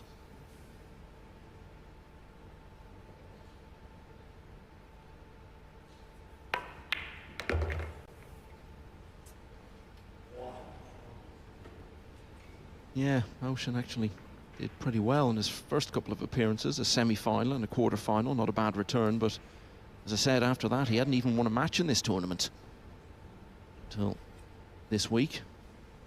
From a very strong position, he wasn't too far away from losing that one as well.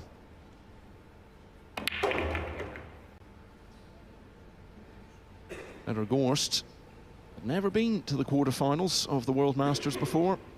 In a few moments' time, it looks as though he'll be in his first semi.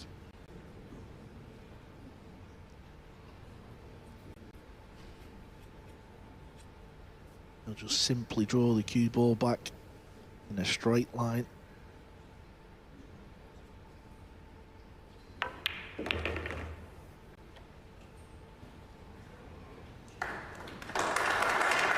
All in all, it's a solid performance. He's also broke great as well. He's made the 1 ball consistently. Let's give him chances at the table. It started with a golden break. And it's finished with a golden result for Fedor Gorst. A remarkable scoreline. He has beaten the two-time world champion Albin Ouschan by 10 racks to 1 and is through to the last day of the World Masters. We'll see him in the semi-finals.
Well, this was the winning moment for Fedor Gorst through to the semi-final. Just a brilliant performance.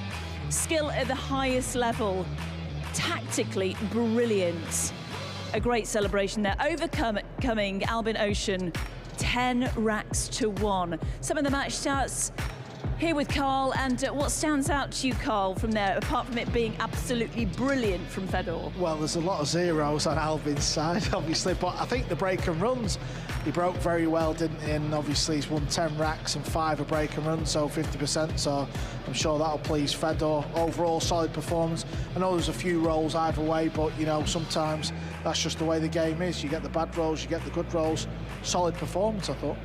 Great stuff. Well, Fedor has joined us. Fedor Gorst, great to see you. Thank you. Absolutely brilliant. How are you feeling right now? Because that game, Carl, you were in commentary in rack 8. You said, I mean, you'd never seen anything like it. How did it feel playing it? I mean, it felt really weird.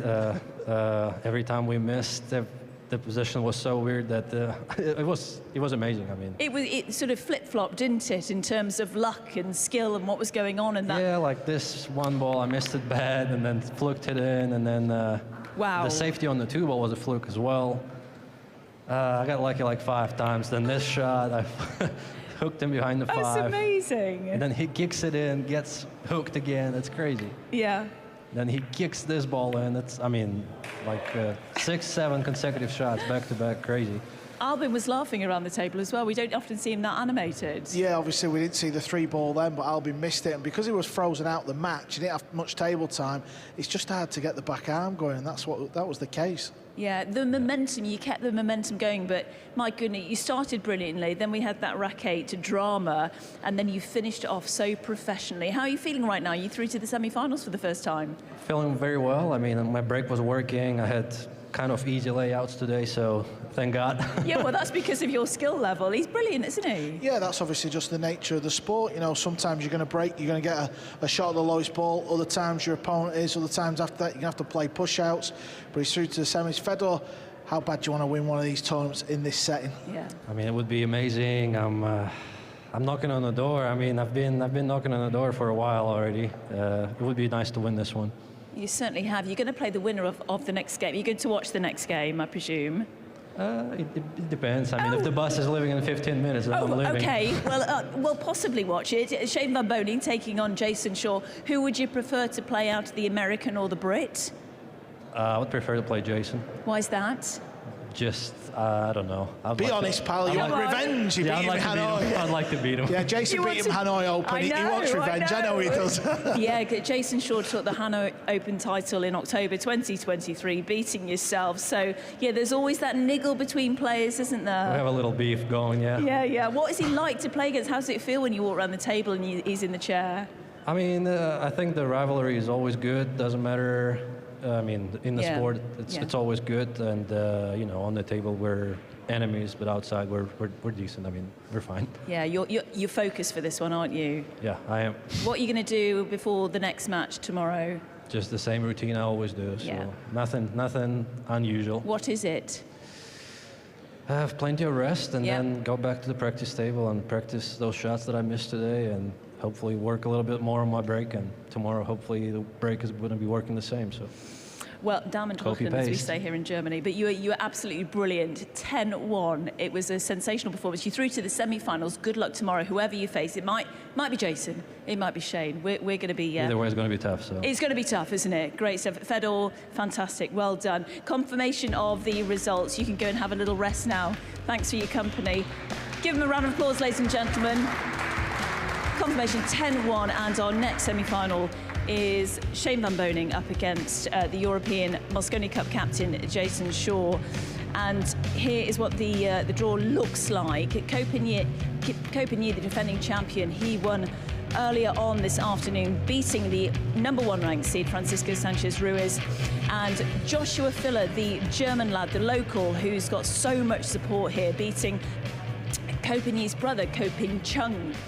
So there we go, Fedor Gorst will play Shaw or Boening. Great stuff, isn't it? Love to get that, you know, the feeling from the players that he really wants to play Jason Shaw and get one back on him after he beat him in the Hanoi Open. Yeah, he does. You know, when Fedor Gorst made the swap from Europe to USA, Shaw was very vocal, giving a lot of sticks in, how could you do it and all this. It was a bit of fun in games as well, don't get me wrong. But there was a little bit of needle, and soon after that, Jason played Fedor in Hanoi, and Jason beat him. So, believe me, Fedor wants that match tomorrow.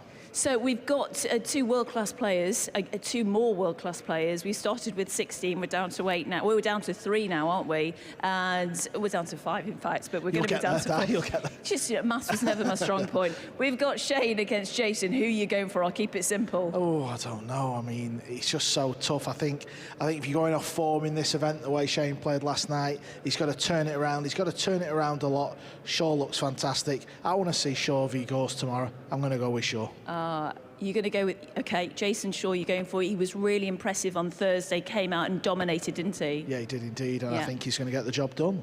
Good stuff. Thanks, Carl. Thanks for your company and your cheekiness as well. I will take it. Our next game is coming up right now.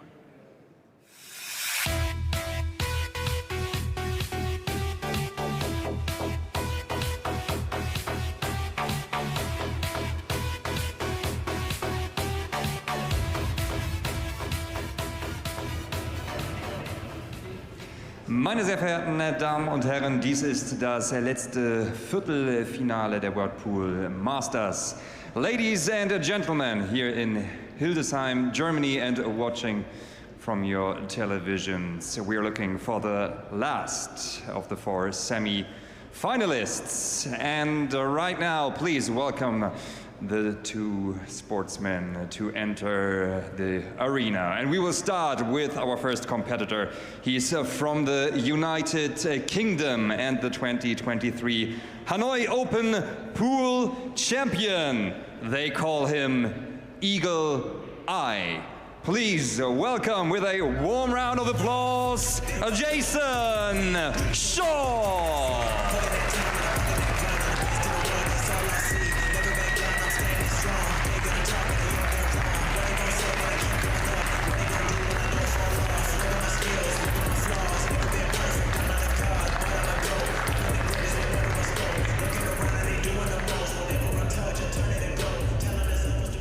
And Jason Shaw is facing a man from the United States of America. He is this year's Premier League pool champion and goes by the nickname of the South Dakota Kid.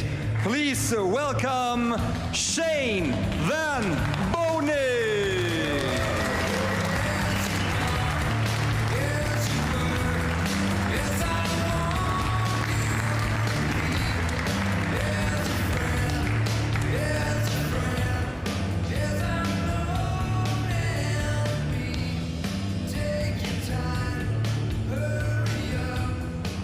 Straight to commentary with Jeremy Jones and Michael McMullen.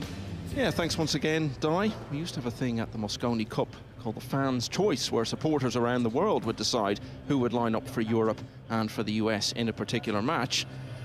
And on more than one occasion, it was these 2. Well, this time the fans didn't have to intervene. The draw took care of it. It has delivered a clash which is pure pool nirvana.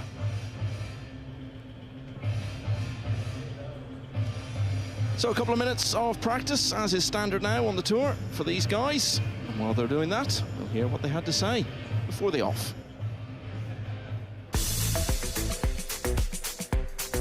Can't ask for any better, really. A 9-1 win. Played almost flawless in the match. Didn't really make any mistakes. Punished his mistakes, so happy days. Played a couple of good shots, actually, and then he came with a good shot and got a little bit of a bad roll, so I was delighted to see the outcome of the shot, really. Last 2 events I played, the World Pool Masters, I was in the car outside longer than I was in the building. Might have not won a match, but I've not really had a chance the last couple of years, so when I get chances, you see what happens. Playing Shane, then I know it's going to be a tough match. It's always tough matches when we play, especially like Moscone Cups and stuff like that, but I feel like I got an edge on him over the last few years. Maybe that might be on his mind, but, you know, I just got to go out there and try and focus on myself. First match is always tough, you know, trying to get used to the conditions, but I'm not really happy with my performance, and you know, I made too many mistakes. Couldn't get my safety going, and couldn't break and run. I took advantage of my opponent's mistakes. I was down all the way through the whole match, and I had a chance to get to 6-5, and I scratched after I made the combination. I kind of lost my head from there, but I kept saying to myself, you still have a chance. You know, I think he's going to make mistakes. Fought my way through to the end. Jason playing well through the event. All I have to do is think about, you know, the past where I beated him, carry it onto the table and try to get a good rhythm, and why not?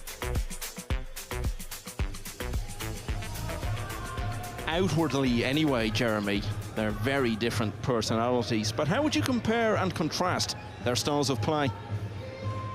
Well, I think Jason's a lot more similar than he used to be to a player like Shane, but Shane's a lot more of a tactician from shot to shot, I think, really kind of dissects each ball he plays, where Jason kind of goes with the flow. And, you know, in pool, there's always decisions, it seems like, whether you're running out or playing some type of kick shot, where Jason, just like the jump bank or the jump kick we saw the other night, really goes with his gut. Sometimes he'll go aggro aggressive. I mean, like really off the charts aggressive, it seems, but sometimes that gets him going as well. You can see there he's 40 years of age. He reached that landmark last July, and if you know anything about Shane Van Boening, you'll know that if someone had said to him, what would you like for your 40th birthday, he probably would have said to win a pool tournament. Well, he did win one that very week, a ranking event in Iowa. And he beat Fedor Gorst in the final tonight. He's looking for the chance to play him in the semis here tomorrow. So Jason Shaw, Britain's leading player, by far really, for some time now. Originally from Glasgow, but has been based in the US for some time. And hasn't won this tournament, but has been to the final before. In fact, he was only one rack away from winning the title. Eventually beaten by David Al-Kaidi as he won it for the first of 2 successes so far.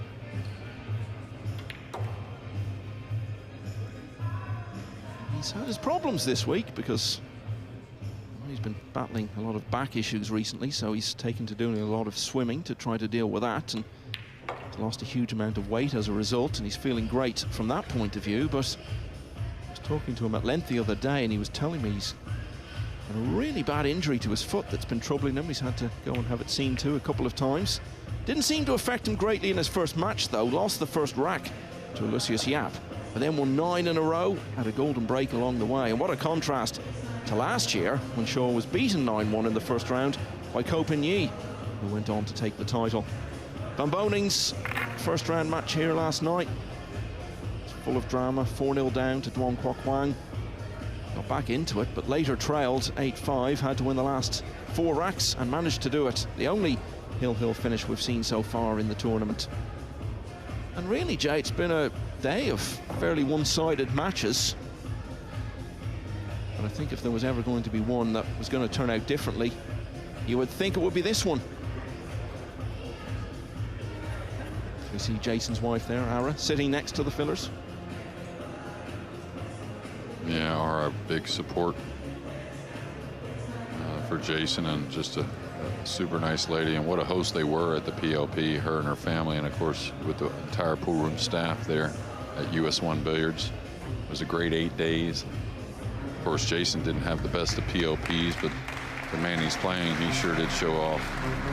Yeah, Jason was saying about that really there was too much going on for him. He was so involved in getting the place set up and ready for the Premier League tournament. And even as it was going on, he had various things to take care of. And he said he'd be happy to host it again, but he'd be much more hands-off and concentrate on his game. So, as I was saying, we've not had any close finishes so far on this quarter-final Saturday. We fancy that might just change here. Jason Shaw will start us off. Rack, Jason Shaw to break.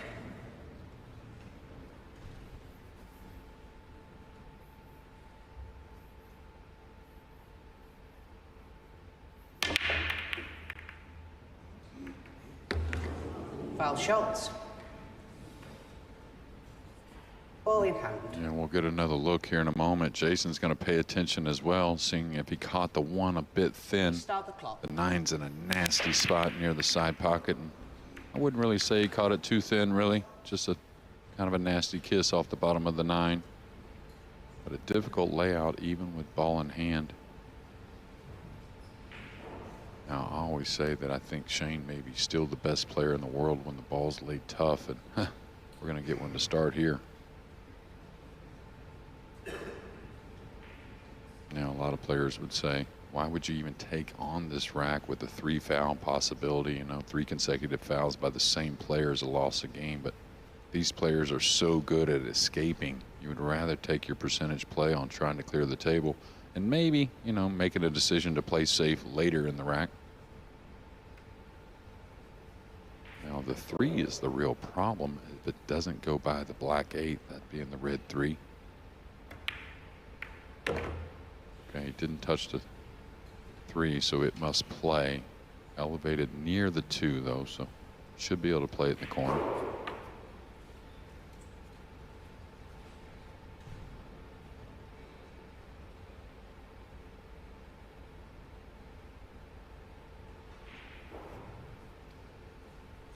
Extension called. Talked to Shane a little bit earlier in the day, and actually when he arrived back to the arena, he went back and got a little nap. Talked about it last night, thought he was a bit fatigued. Yeah, just like last night, an early miss. That wasn't easy by any means, but still one you would like him to pocket. When you were talking to him today, JJ, did he say anything in particular about last night's match? You know, just he agreed that he was fatigued a little bit, and again, I think it was you and I in the booth. I think it was, anyways. We saw him kind of doing a lot on the sidelines in between on the ad breaks, trying to get the blood flowing a bit, really wanting that match badly for many reasons. Okay, this looks like perfect speed. Oh, this may roll out. No, it's a good speed there. And you could tell because, you know, you're going to miss balls, right? I mean, that's just going to happen. All these players, you know, they're going to miss from time to time. But just like Shane said in the interview, he missed many easy kind of safeties as well. And some of them were decision-based, which will usually label a little fatigue with these great players. Watch out for the scratch, cross corner. Oh, how good is that? And that's all feel. A little bit of, you know, judging, you may say, but anytime you're adding that side spin, it's just all that gut instinct on where to hit on that side rail. Fair to say, the blood is flowing early tonight. Well, these guys have a pretty kind of historic past playing each other. You know, they've had some discrepancies in the past, and like Carl said, they played some long races to 100 before, challenge matches and whatnot. So, you know, rivalries, as Federer Gorst said, is great in any sport. There's definitely one here.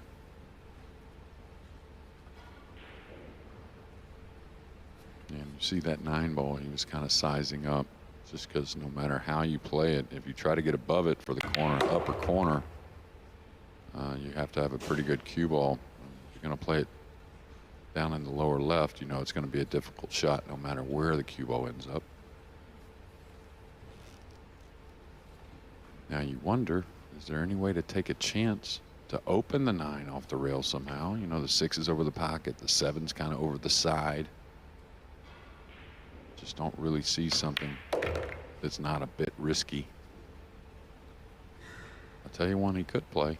Could try to come off the 7 to the top cushion and just kind of rub across the 9 a little bit. He's not going to fool with it.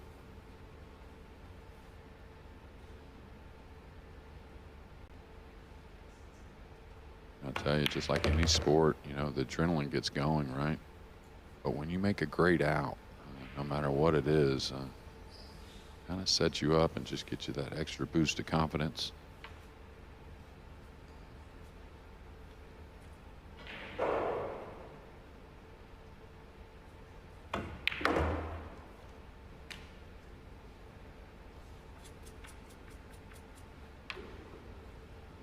There's a lot of players that play, oh, he's going to draw this. He's trying to come above.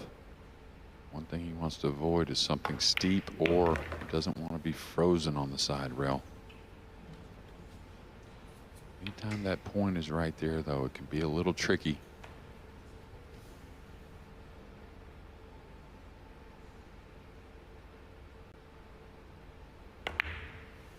Jason Shaw had the opportunity presented by having the opening break of the match, but he scratched from it. And in the end, it's Shane van Boening who wins the first rack. He leads Jason Shaw 1-0.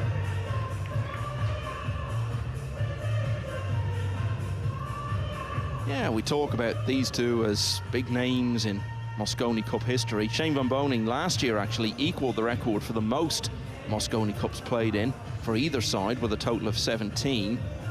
And obviously claim that record for himself if he's involved in Florida later in the year, and I think that's pretty much the safest bet in all of sport. But he's only actually been on the winning team 3 times. In fact, as Carl Boyes pointed out, Carl himself has played in more Mosconis than van Boening has won. Yeah, it's amazing, you know, just the swings in that Mosconi Cup. You know, the dominance that Europe has had the last 12, 13 years. And I think the scoreline, what's the scoreline on the Mosconi now? It's 16-14, is that right? Yeah, Europe have edged a few ahead. Certainly, I think the most relevant stat is that it's 12-2 from the last 14. You consider how dominant the US were in the early days of the Mosconi, but it was a very different thing back then, really. Yeah, absolutely. But Rack 2, Shane van Boening to break, leading 1 rack to 0. I didn't play in the early ones, of course, but more of the second wave, you might say. But I always thought Europe put together a pretty darn good team. And of course, what they have now is who makes more golden breaks than Shane Van Boening? We talked about it last night. You made that point last night in the commentary. Well, we saw a golden break very early on in the first match of the night. Fedor Gorst with his first attempt, and Shane Van Boening with his first break. In the last of the quarterfinals, has had a golden break in the same pocket. And in no time at all, he's leading 2-0. And changed his break a little bit. You might say it's around 75% now, where he used to go at it pretty much like breaking head on. In those 3 Mosconi Cup wins that Van Boening has been part of, he's actually made the winning 9-ball on 2 occasions. And we were talking at the Mosconi in London, where you were American captain once again. You were obviously hoping to pull off a big turnaround on the final day. Do you know who potted the winning 9-ball the last time a team came from behind to win on the last day?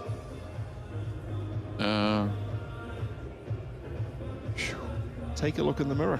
I was about to say, I think it's me, 2005 maybe, right? 03. 03 at the MGM, yeah.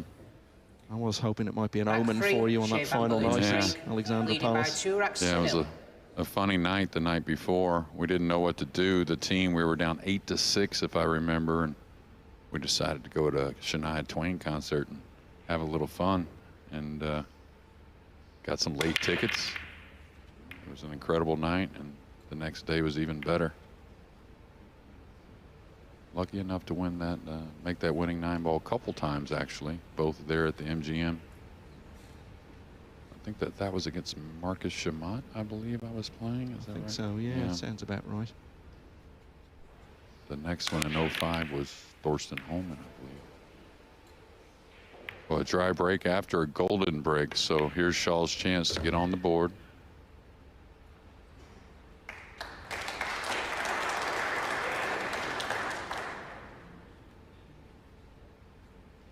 Can't believe you didn't give me advance notice about that story. I could have come up with a wonderful Shania Twain song title pun. Now the moment's passed, JJ. Yeah, you would know better than me.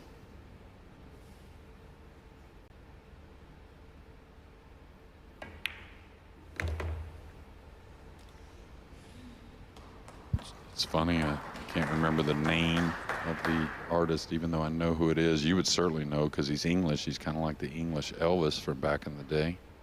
Cliff Richard, maybe? No, like a little more famous than him, I believe. And the English Elvis? I think he's English anyways. Anyway, go on, where are we going with this? We were debating on who to go see after we decided to go to a concert, and it'll hit me in a minute.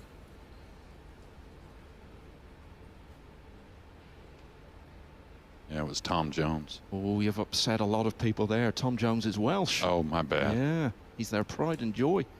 Well. Anyway, British. I didn't mean to anyways. I'm part Welsh anyway, so. Indeed. All right, Shaw back at it. I'm sure there were some English that were Tom Jones fans. I'll leave it alone. Well, you know, it's not unusual for them to like him. No. All right. He's falling a little straight here on the 6. He's got to go forward. That's the real play. He kind of stunned it versus rolling it, maybe to get a hair more off the rail, but now he's got a bit of a nasty angle on the 7, kind of going towards the 8.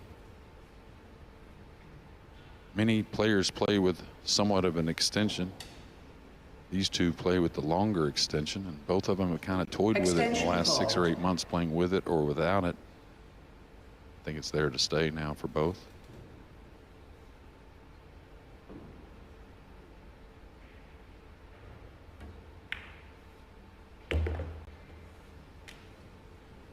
Smart play there and just keeping it as simple as possible. Short side was there.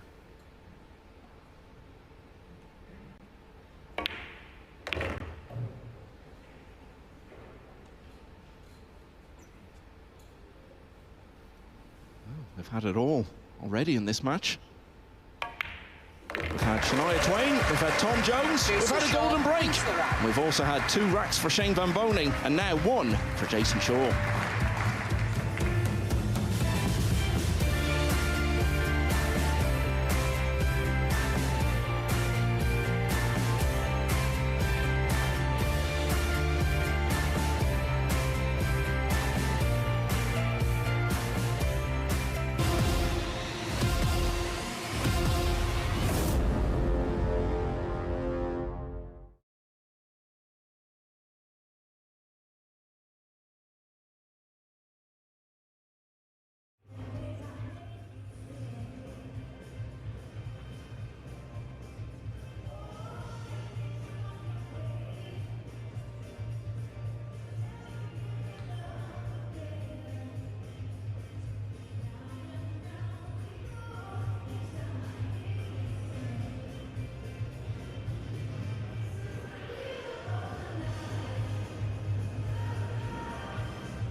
Shane Van Boening raced into a 2-0 lead over Jason Shaw in this quarter-final, including a golden break in the second rack.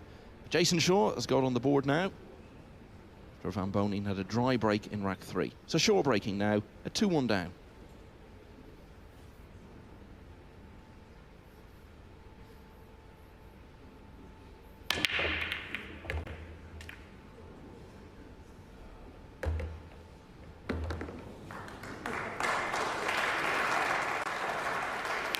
So scratched from his first break of the match. At his second attempt, he's got 3 balls down and a shot at the 3. Yeah, and the best thing in pools to see the greats make the tough shots, and here's one. I'd like him leveling out here and just going forward to play the pink in the upper left. Could elevate trying to hold the ball, but Jason's percentage when he levels out on these shots goes way up.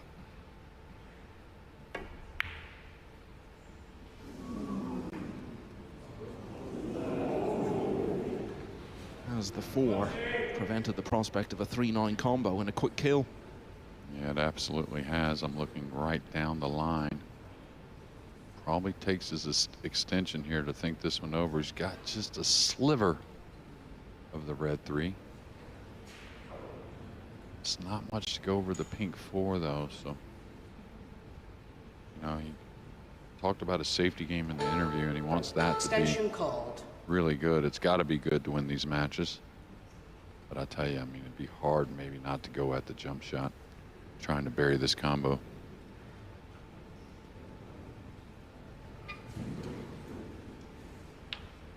What he's got to recognize here, it's just a bit to go over the pink. So don't overhit this ball.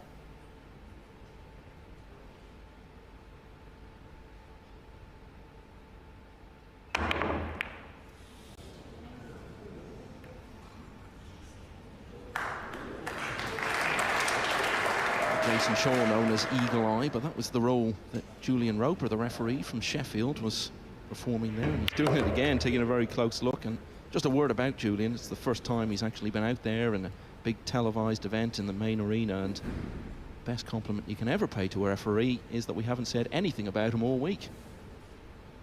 No. Fine job. Yeah, absolutely.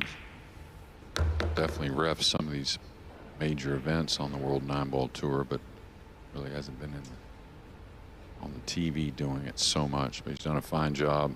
A real nice guy as well. I don't know if the people back home or the people viewing could hear the chants of Europe, but of course the hometown favorite's Filler, right? I mean, that's the guy they want to see win, but every match that is involved a European and a non-European, you could tell they're still pulling for the mainland here in Europe, no matter the country.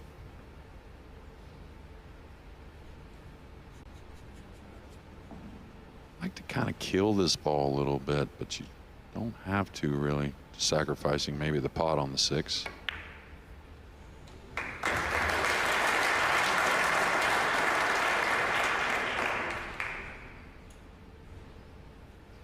Looks like he's got to go all the way up and back down. So all about the line and the speed. So 3 balls down off the break. That didn't lead him any further in terms of seeing out the rack.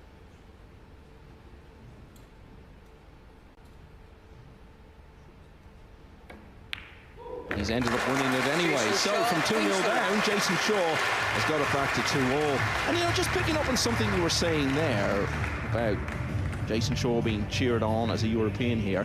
Now, you know your golf, so you probably know that whenever the Ryder Cup was played on this side of the Atlantic, it never actually moved outside of Britain until 1997. And of course, it's moved around Spain, Italy, France. They've all had it since, Ireland as well, and Ireland will have it again in a couple of years' time. Mosconis in the past have gone around Europe to Malta, the Netherlands as well, but again, when it was a smaller event.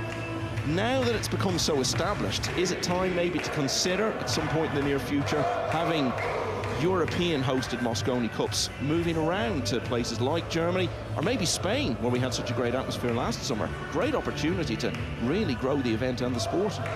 Yeah, I absolutely think so. I mean, Alley Pally is a special place for all of us. Of course, we've had, you know, ups and downs, smiles and some tears, depending on what side you're on and what year. But I think these fans in other countries are deserving to host the Mosconi Cup, and I think it would be incredible no matter where it was in Europe. Alexander Palace has really established itself as a home for it on this side of the Atlantic. Something to consider for the future. Back to the present day, for the second time in his first 3 breaks of the match, Shaw has scratched, and he's left a good chance here. Yeah, the first one we kind of inspected on the replay. This one definitely looked a little, well, the thing is, it kind of hit the middle diamond, but it didn't get a kiss and it went downward, so maybe a little mishit on the cue ball. Always a pretty shot here. We're going to see he's going to play a heavy angle to come some 3 rails off the top rail, the side rail, then in between the 5 and 9, and drop down for the 2.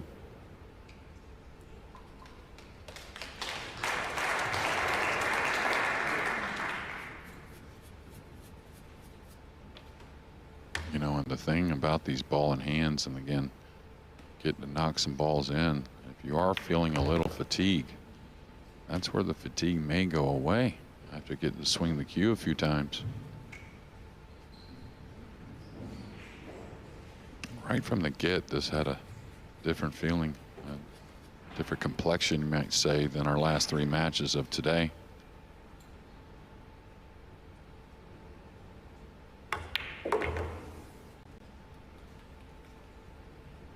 Okay, he'll just kind of draw off the 7 here. Now, he doesn't want to move the 7 too much, and I don't think he can really get the brown 7, you know, trapped up on the green 6. I don't think there's a real problem there.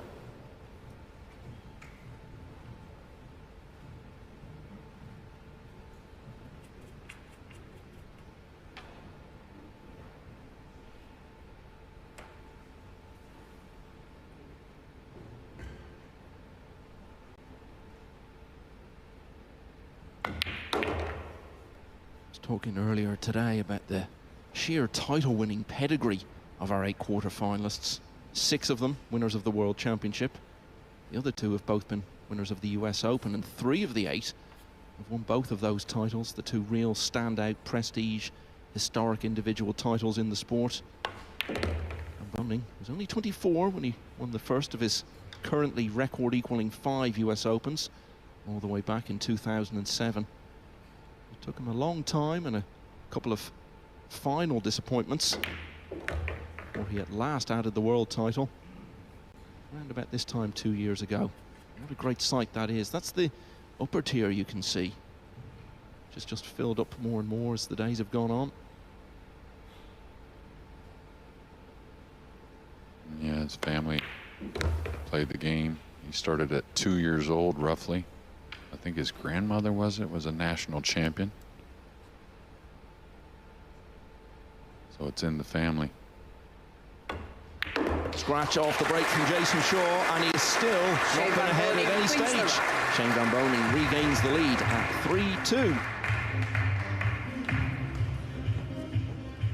Been so much talk about the new break rules over the last couple of years, and you were talking to a couple of big names earlier today, and they have some interesting thoughts about some further changes that they feel may be necessary.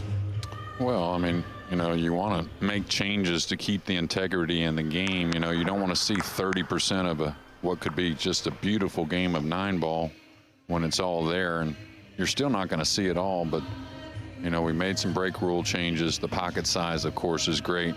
I think there's some more small changes coming, but, you know, the guys are getting so good at the break as well. You know, I don't think there's going to be a huge change, but there's been some entertaining thoughts, maybe switching sides from break to break to where you can't get so dialed in from one side. So it'll be a case that if you broke from the left-hand side of the break box in one rack, the next time you broke, you'd have to break from the other side. That's the suggestion that you were talking about. Yeah, I think, you know, generally throughout my career anyways, everyone I ever talked to, and they always had a side they liked. So, you know, when the rule is you can break from one side, that's the side you're going to practice from. Now you're going to put in a little time on the other. By 3 racks to 2. But for the most part, when the pressure's on, you're going to stick to the side you like, especially if it's working.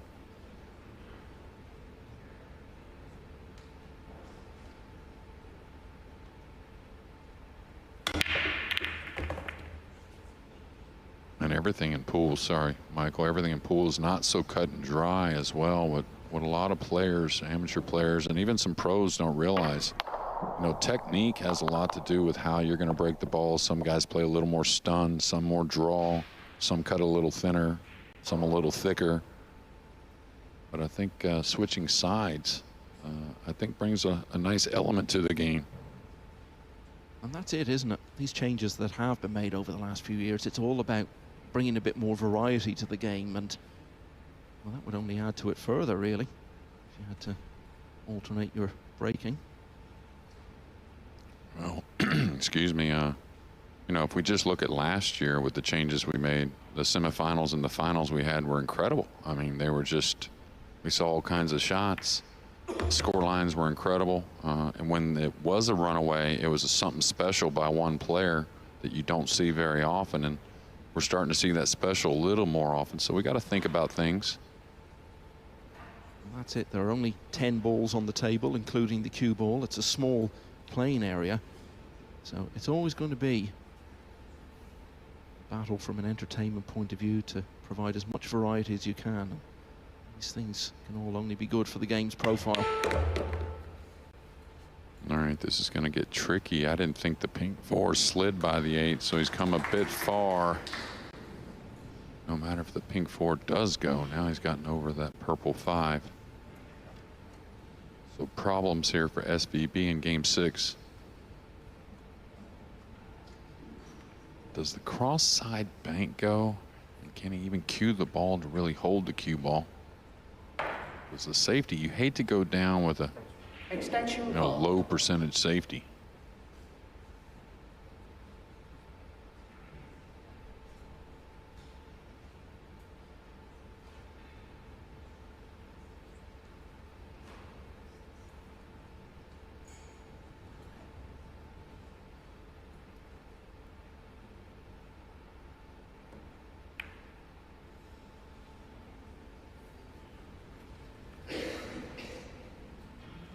He's not going to be happy with that. He had to guard to make sure the pink didn't come up to make an available pocket, but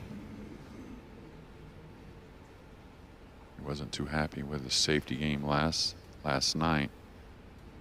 What's he looking at here? Is he going to elevate here, trying to draw off the pink coming behind the 8?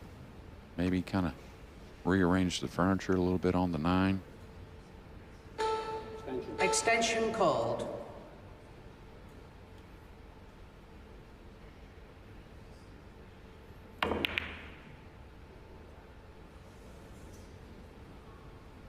If he's left the right side, oh, that's not cuttable on the side, so difficult here for SVB. And the main reason is he doesn't have to dead slow roll it, but he's got to play it relatively light to hold for some type of shot on the 5. That's in the lower right.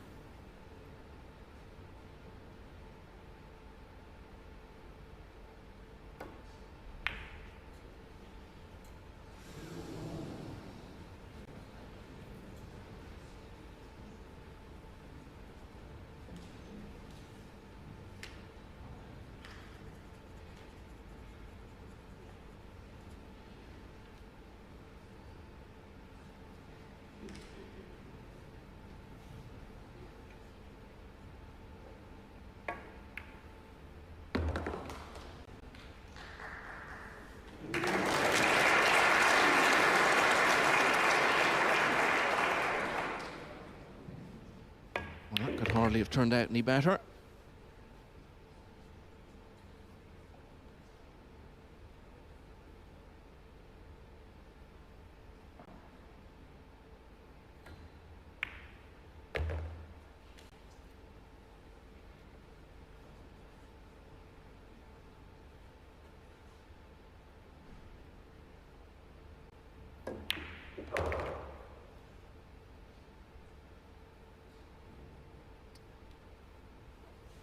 It was Boening who made the better start.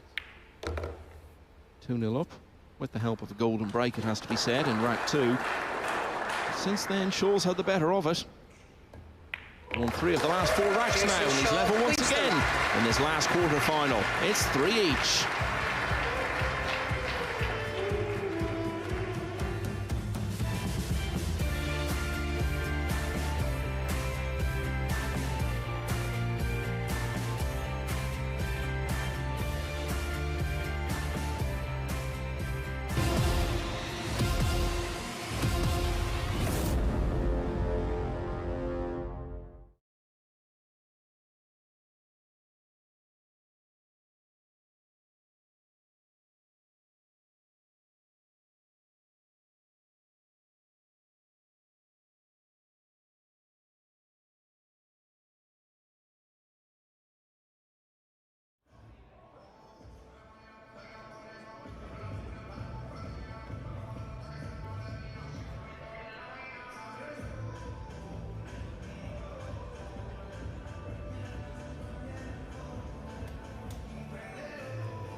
moment. Here we go.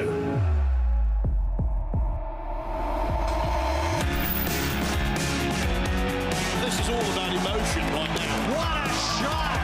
It went down! I cannot believe it! Wow! And the last man standing!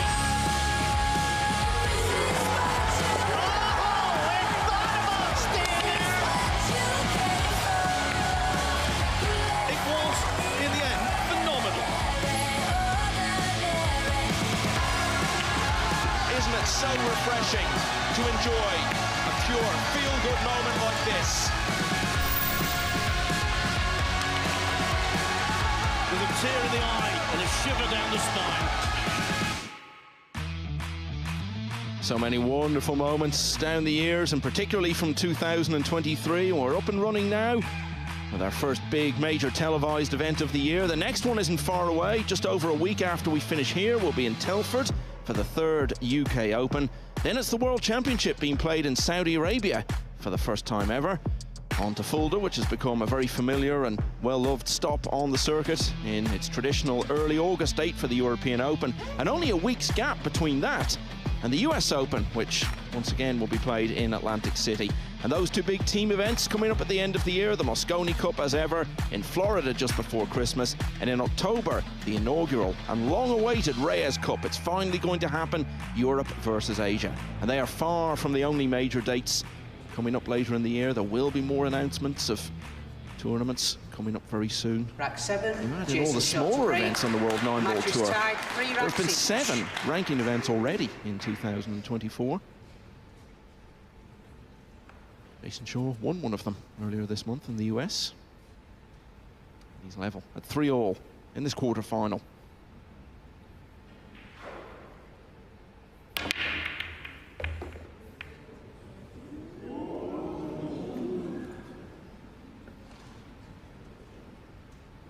Appears he can get at the blue 2 in the upper left. Now Jason kind of inspecting how the rack is, you know, maybe a hair tilted at times. It's hard to be exactly perfect, so you saw him changing sides there.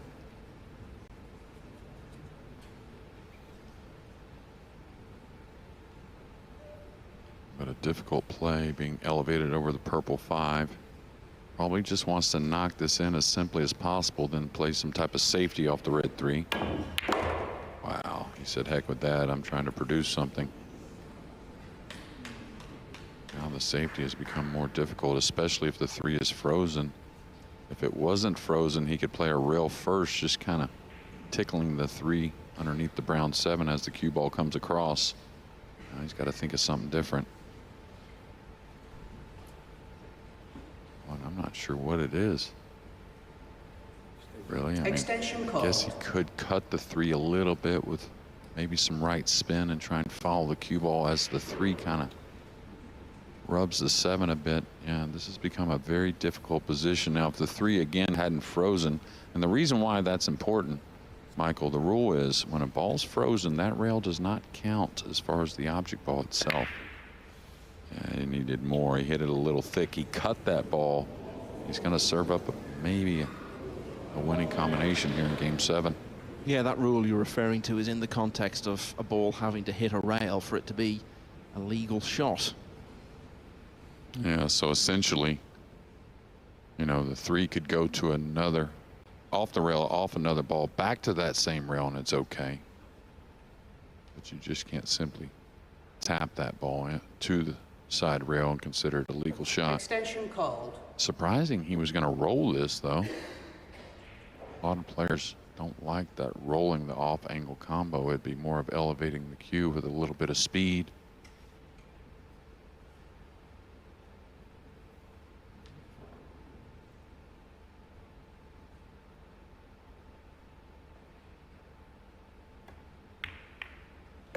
So twice now in this match, Jason Shaw has drawn level both times. Shane Van Boening has won the next rack. In this instance, he does it with a 3-9 combination, which we're going to see again here into the side pocket. And that makes it 4-3. Yeah, and I'll tell you, his aggression, we love it, and that's what makes him great. But maybe trying to produce something on the 3 with that serious cluster is what got him in trouble. If he knocks the 2 in a little more simply, the safety behind the pink off the 3 was pretty routine.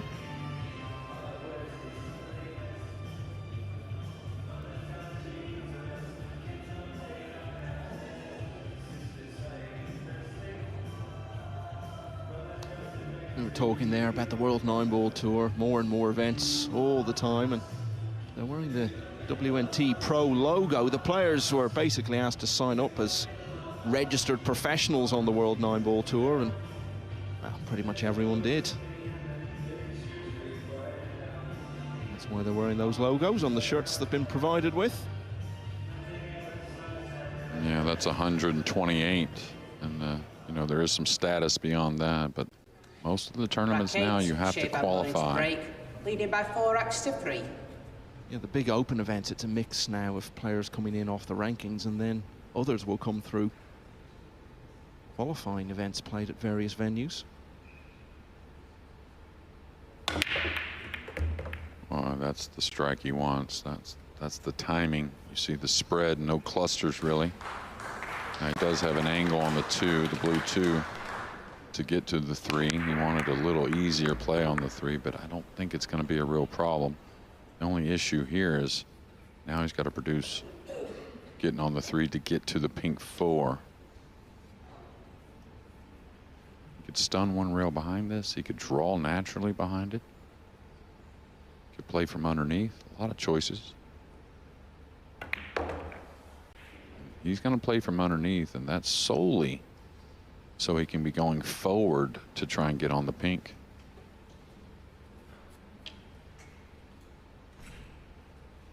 Now, good thing for SVB, he's not going to get, I don't think, ideal, but the purple 5 is near the pocket up the table, so he can handle a lot.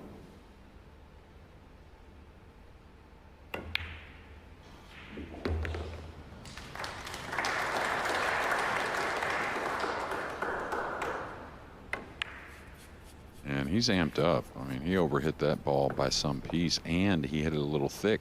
So that tells you if he plays it to the pocket, he's probably out of position near the brown 7.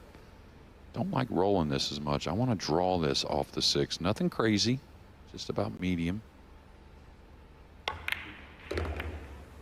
This is the reason why I didn't want to overdo it, because the ball draws pretty easily here on the slick table. I think the 5 does pass the black 8.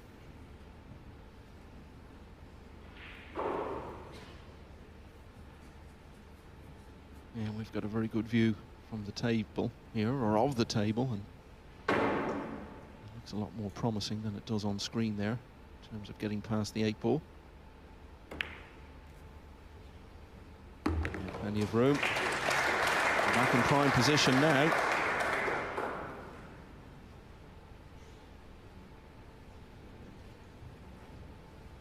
Yeah, knowing Shane in his game, though, I just don't feel like he's there as far as knowing everything's intact.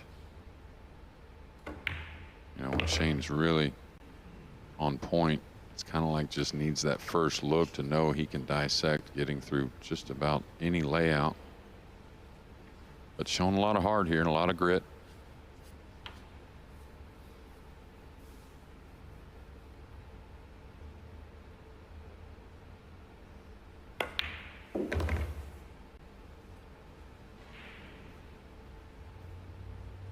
Okay, I kind of like 1 rail just floating into position. He may draw the ball 2 rails, a little low left.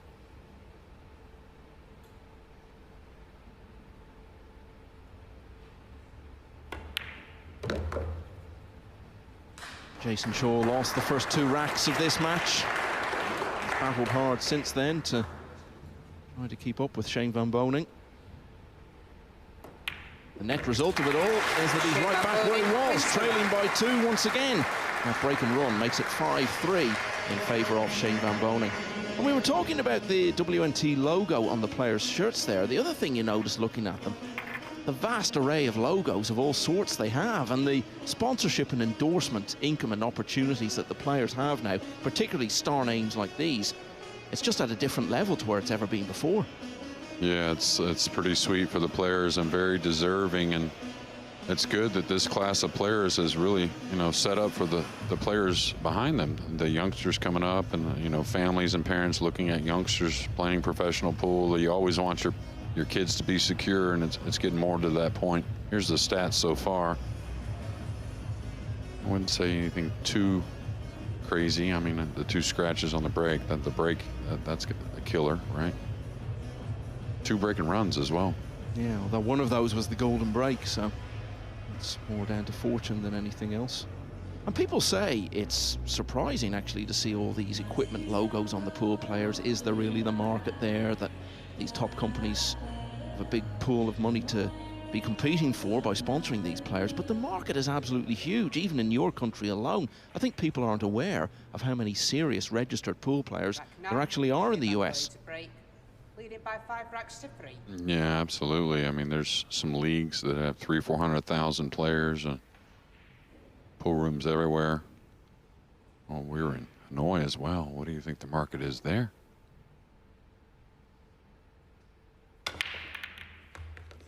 Well, he gets a lot of action on the 9. Did get a ball down. Looks like he's going to get a little gap at the 1. I tell you, this is the type of shot you'll go for a lot of times because you want to run the cue ball for shape. I don't know if there's really that great a safety anyways, and if you can keep Shaw in the chair, that's what you want. Now, I don't know if he has enough of the 1, but I think so. So he'll come some 2 cushions around the purple between the red 3 and 8.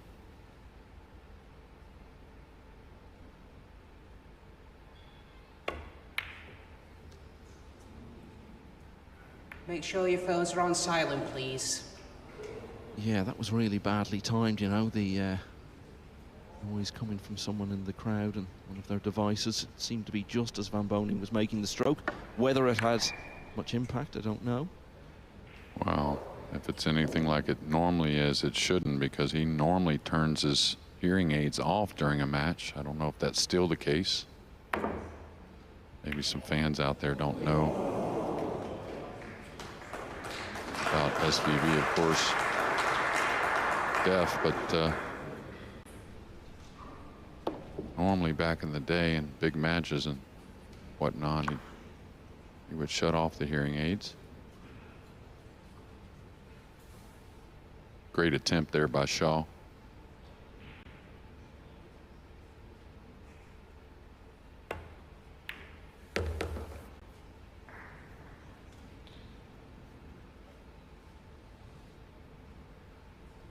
Okay, should come out maybe kind of above the 8 a little bit.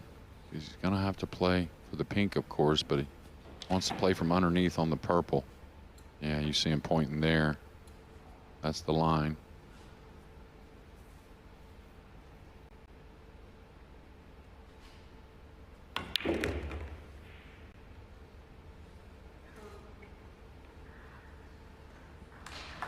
Got just a little bit of angle, and he's close enough to it. He should be able to stun over. But I still think he's pretty amped up, in my opinion, anyways.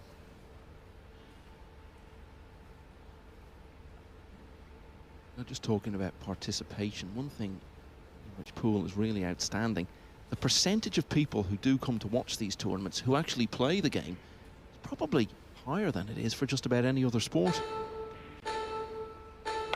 You know, we talk about, is there any more global sport? You know, when you talk about all the countries in the world and the different sports they play in different regions, but Q Sports is all over the world, and American pool is definitely one of the most dominant.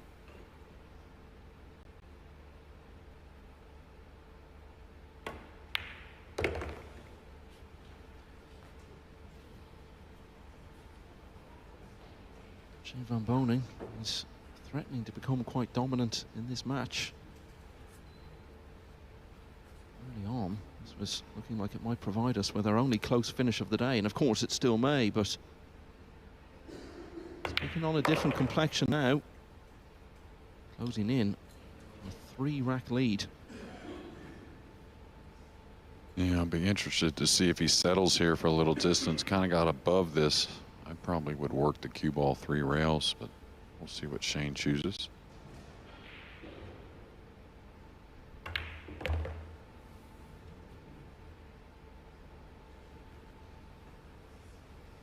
Yeah, I think this match is far from over. And Jason, one of those players that kind of wheels things like all the greats. Maybe a kick shot or a jump shot. Or you never know to get himself started, but he's going to be in it, I believe.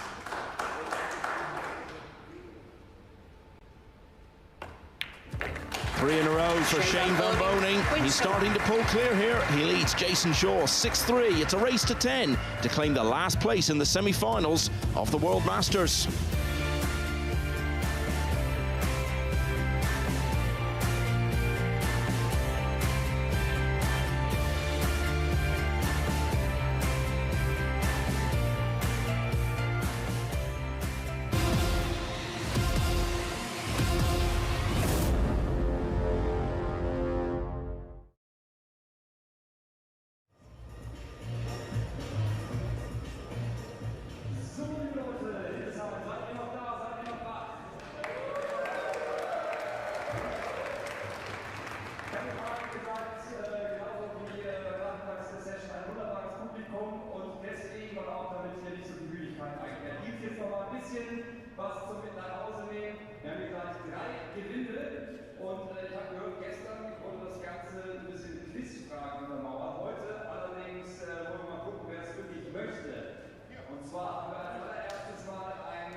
I'd have loved to have seen America versus the Philippines, Europe versus the Philippines. And I think there will be the winner of the Mosconi against Asia or against the Philippines at some stage. There's a different tournament. There's definitely something on another event to do with Asia versus the Mosconi Cup winner. And that's all part of the bigger plan.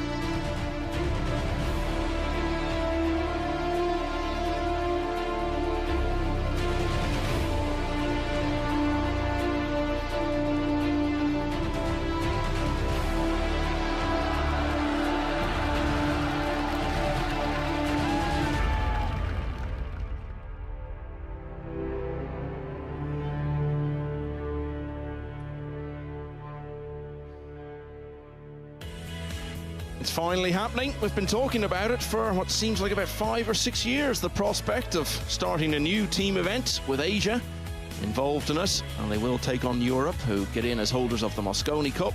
It all starts the 17th of October in Manila, where it really had to be, JJ. For the inaugural staging, there was only one place it could go. Yeah, absolutely. It had to be in the Philippines, of course. Shame by Boening to break, leading by 6 racks to 3. Probably still the most loved pool player in the world, and deservedly so. Magician Efren Reyes.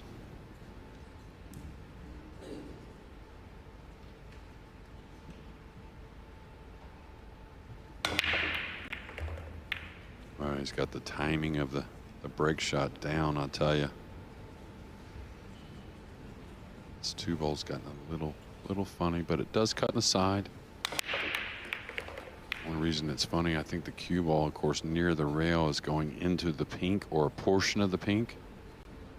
He felt like it was going to hit it solid. That would be no problem. That would hold the cue ball, but otherwise he may have to dig on this or maybe add a little speed to get by the pink coming off the 2.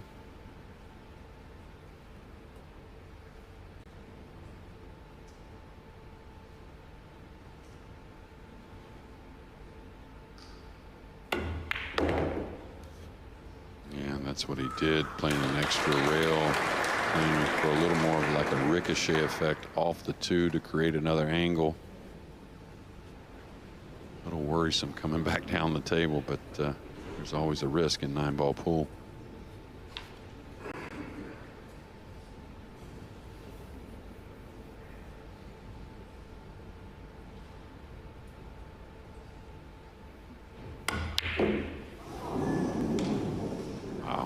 Expect that, Michael.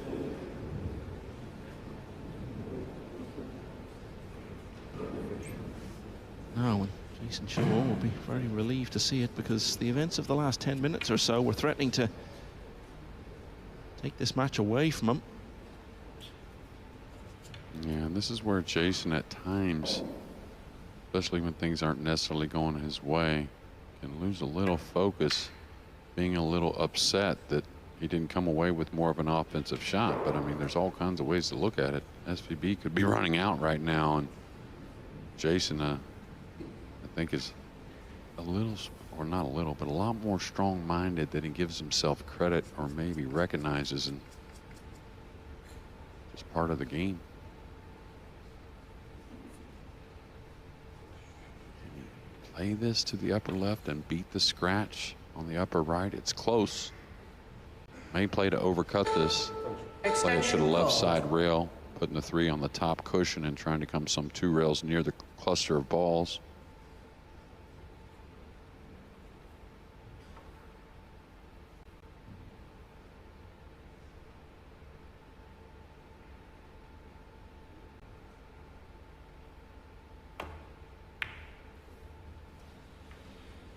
Yeah, that was by design for sure. Gonna give up a little piece. Nothing nice cueing though over the 9. You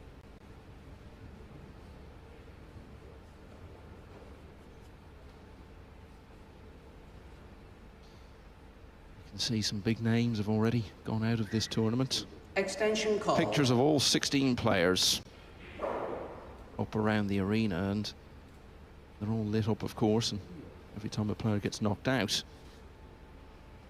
the light on them turns red until eventually there'll only be one player left.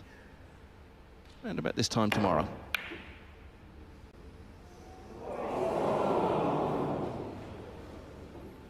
Wow, he had a lot more of that ball than I suspected, and look how narrowly he misses the 9. Trying to create something offensive. Pretty good effort. This is a little awkward at the cross side bank. I think if you cross it over, which I think that's how you have to play it, you may have to hit it kind of easy. He didn't have to cross it over. He could hit it in the face. Did you see that little gesture with his head there? The come on. So pleased to see it go in. We saw a bit of emotion at the end of his match last night against Wong Kwok Wang. A little bit more there. He is so pumped. well, that's something, and he's added to his practice regimen. He'll go hours just banking the ball, and I'll tell you why. I mean, the rail does not lie. So what I mean by that is you'll see players miss the pocket a little bit and the ball go in. But if you put a poor stroke on a bank shot, it'll tell you how bad you hit the ball and how bad the stroke was.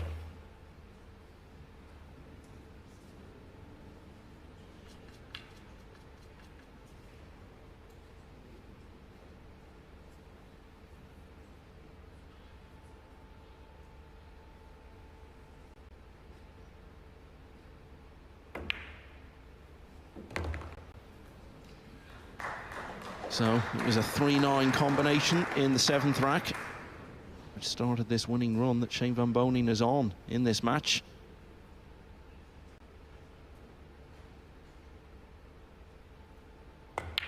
And now it's a 7-9 combo in the corner, which has extended that sequence to 4. And that is the margin by which Van Boening now leads. It's 7-3. Let's look back at some of the moments from that 10th rack. Jeremy, talk us through these if you would. Yeah, here's the first two again, playing it with more speed to try and avoid the pink, trying to let the cue ball bounce a little more off the 2. Rip the bank cross side here, drawing the cue ball to the long rail, and a shot that, you know, American players love. Combination on the 9. I wouldn't say a total gimme, but 99 out of 100 usually. But I think he's still fighting. I think it hadn't really quit from last night at trailing 8-5. I think he's in a fighting mode more than a guaranteed mode, which is still special to see and really good from, you know, possibly one of the greatest ever, if not the greatest ever in tournament pool. And a guy that, you know, is now one of the elders as far as the top players in the world. He's definitely one of the older ones when you look at probably the top 30 or 40. Yeah, you look at all the young players coming, particularly from Europe. Shane Van Boening to break, leading by Shane 7 Van racks Boening to 3. still going strong in his 40s. A big win at the Premier League. That's a title you really have to earn over and over again just a few weeks ago. Very strong now in this match. 7-3.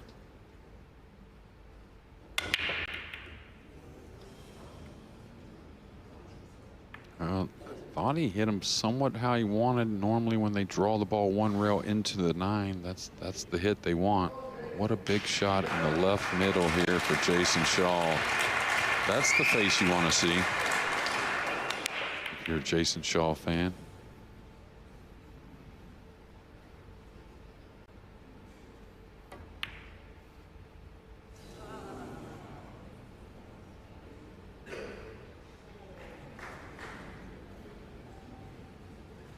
You know, just thinking, there are some people who feel that the golden break should be scrapped and that if the 9 goes down off the break, it should come back up onto the table. But just look a couple of times there where the 9 ball has gone anywhere near the pocket and you've heard the oohs and ahs in the crowd. Fact is, the public love it.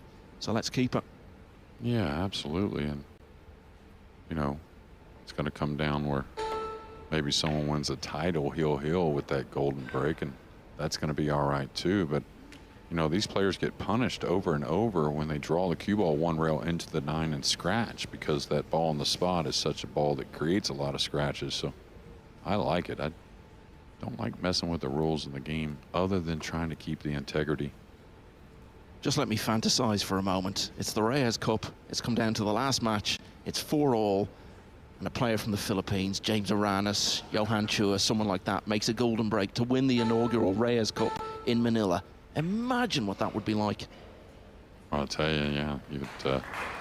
They better have a strong building if that was the case, because it would be probably a chant like no other. But I'll tell you, I was thinking about that Reyes Cup earlier today, and you know, there's so many veterans. We can call James Aranas a Filipino veteran now, even though I don't know if he's even 30 years old yet. He's 28 maybe or something. He's about to turn 32. Yeah. Oh, 32. Okay, yeah. Well, I've known James a while and thought it was a little younger whenever I first met him. But they're going to have, you know, there's definitely going to be some Filipino players, so you got to believe that. But they're going to have a hard choice with the Anton Ragas and some of the youngsters coming out now. And, you know, there's no experience for any of those teams from Asia in that kind of setting. So you can throw all that aside.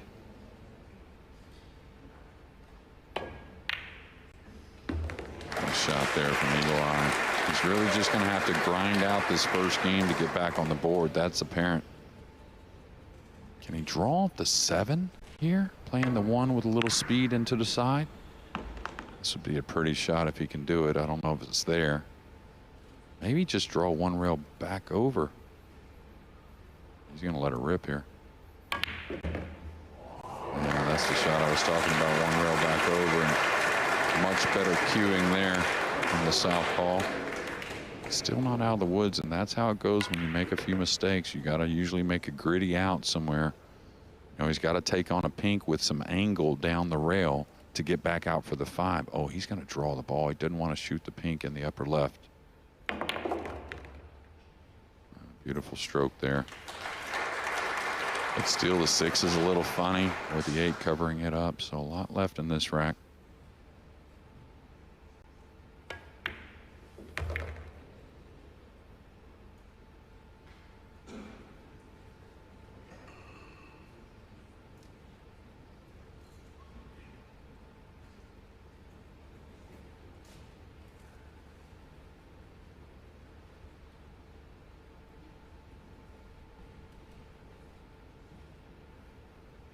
May have to draw up the table here and try and play a thin one on the green 6. I don't think that's going to get it. He's going to get kind of a bank shot. Definitely a little tester.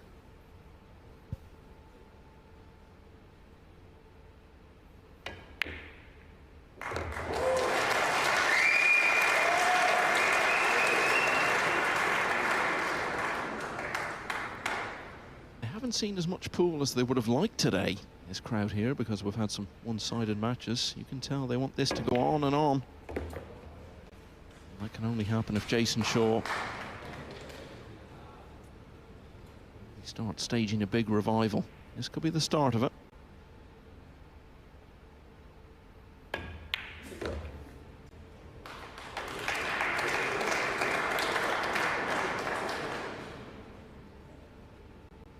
So he lost 4 racks in a row, but he's won this one. Jason Shaw has closed to 7-4. Shaw points the rack. So he seemed to play with quite a bit of freedom there. Let's look back at some of the moments from rack 11.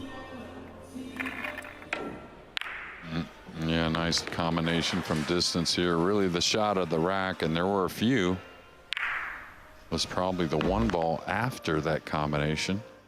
And watch the cue ball bend. Got a hair of a flick on the 7, which didn't hurt. But you asked me at the beginning of this match the difference in the 2 players, and I think that rack alone will show you that Jason kind of plays with, you know, in the flow a little bit more. Maybe not picking things apart quite as much. Of course, uber talented. What a bank there on the 6.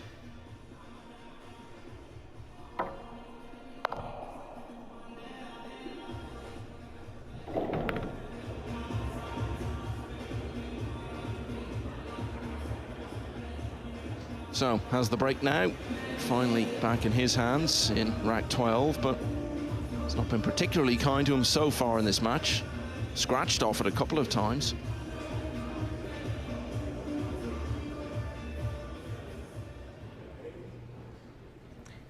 Rack 12, Jason Shaw to break. Trailing by 7 racks to 4.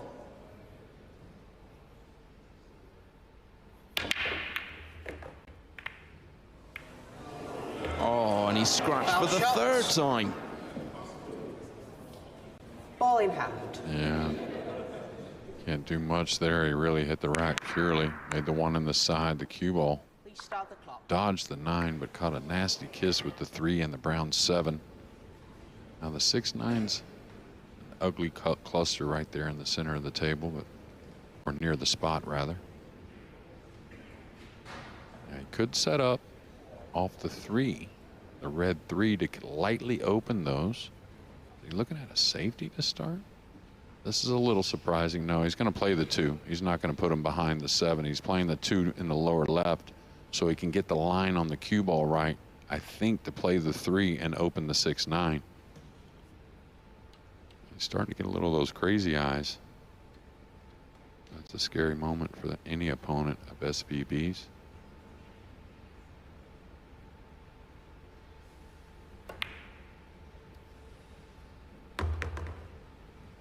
Yeah, we often see him at this stage of a match bringing out what you call the crazy eyes, Jeremy. He just loves the winning line, doesn't he? He never shrinks from it. He always seems to be inspired by it. We certainly saw that last night. Yeah, you could see a little shrug there. Cue ball, he wanted just an inch or two shorter. Doesn't want to force into the 9-6 so much. Could easily get jacked up or maybe even snookered. So I think he stays away from it. Problem is, where do you play off the 5 with the 8 in the way? He's got to play the pink in the upper right first, but where do you play off the 5 with the 8 in the way to gain some angle to get at the 6-9? This is tricky.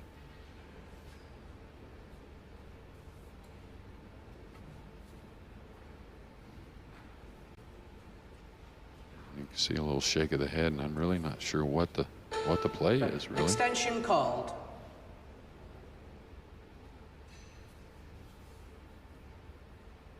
Could play a safety off the 6 going up behind the brown 7 here in a couple of shots.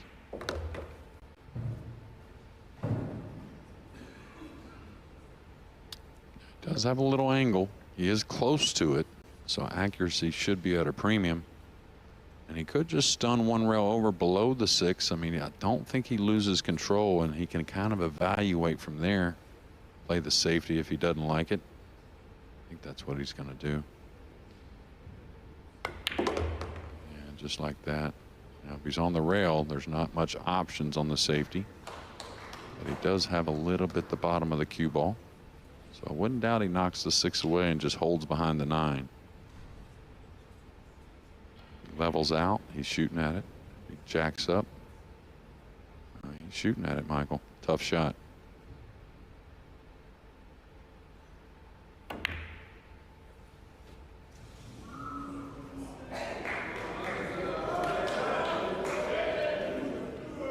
And all of a sudden, a chance for Shaw.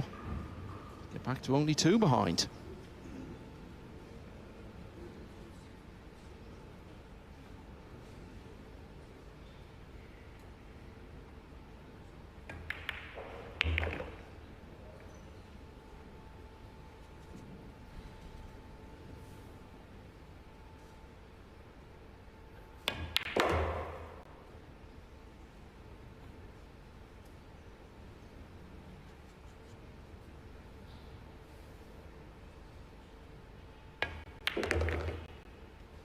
So Shane Van Boening left himself a challenging 6 ball.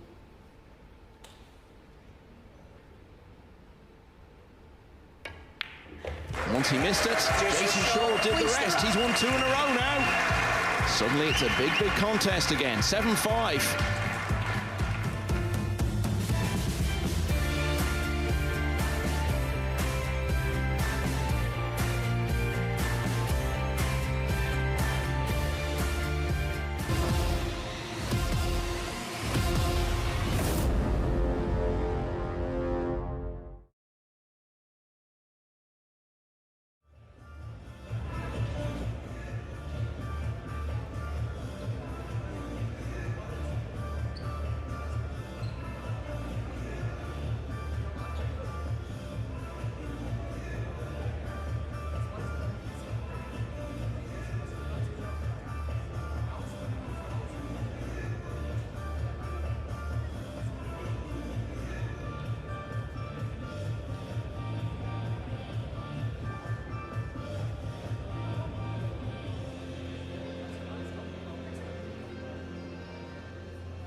So in the end, this was what we were looking back on as the decisive moment.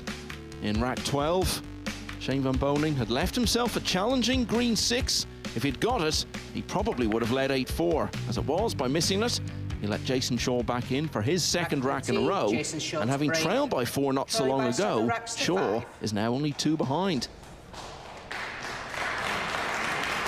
And given that none of the losing players in the 3 earlier quarterfinals won more than 4 racks, this is now the closest match of the day.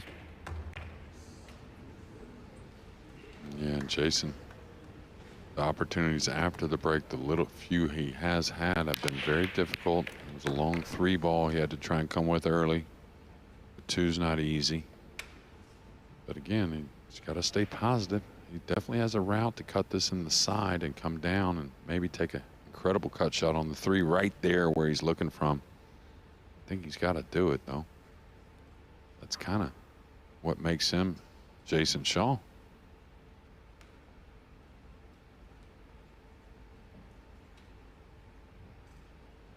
Now he's kind of sizing up the 3 off the 8, but I think the 2 in the corner is just as tough a shot as the 2 in the side, and I think the 2 in the side leads to a little more natural position.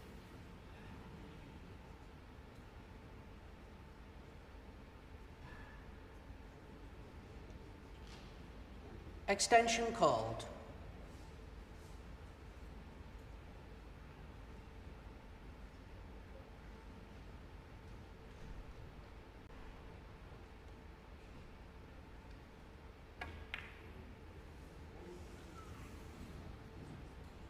Yeah, a little more body movement than I'm used to seeing from Jason, and didn't leave the easiest of shots, that's for sure, but you could see he did gain that position if he had got it down, so I think it was worth the gamble. Yeah, up very quickly off that one.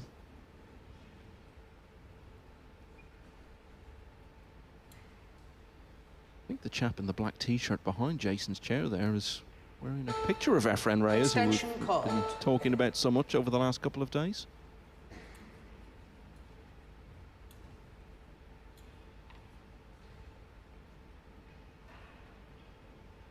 Well, that guy means a lot to so many people. What's the safety here? This is really tricky. Trying to edge this. Okay, just keeping it as simple as possible. Trying to utilize the pink 4 and the purple 5. I think he did get the snooker, and I think you're right. What would Efren do, it says. Yeah, we've spotted you. Well done.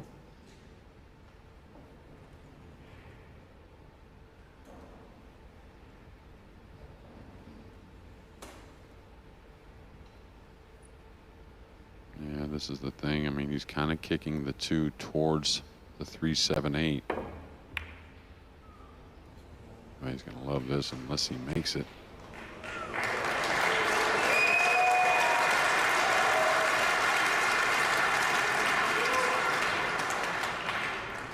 Feels like the momentum is shifting here.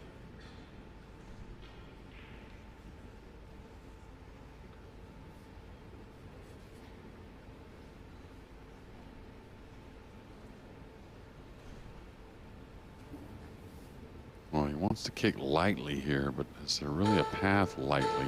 Doesn't want to really disturb all these balls. Gonna get a rail? Oh, nice shot.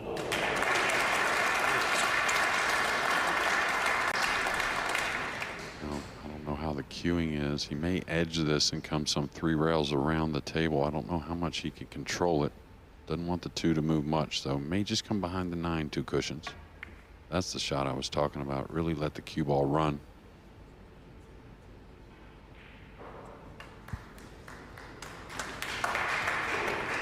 The problem here is he left him a little piece, plus the kick to the bottom rail. He can kind of just clip the 2 underneath the 7, 8 and let the cue ball come up maybe 6 or 8, 10 inches. Okay, he's going to take the direct route at the 2. I think he's going to try and add a little spin, come 1 rail behind the purple 5.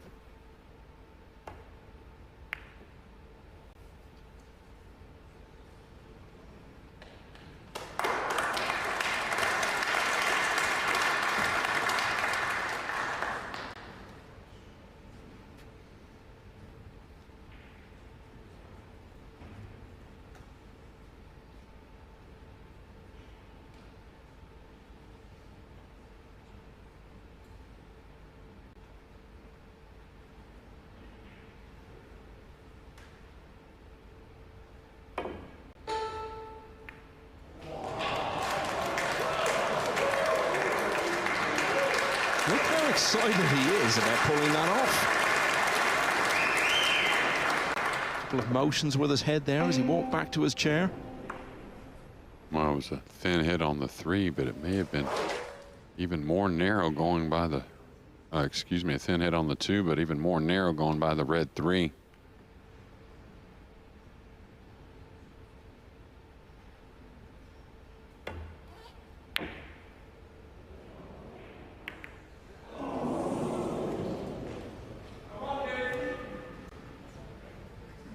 Look where it's led. It's another opportunity, but far from straightforward. I think it may have been the first game where Jason was really aggressive with the cue ball, drawing towards another cluster, kind of similar to where it's at now. It's that type of player, feast or famine. Like here, this may be too much. May be perfect.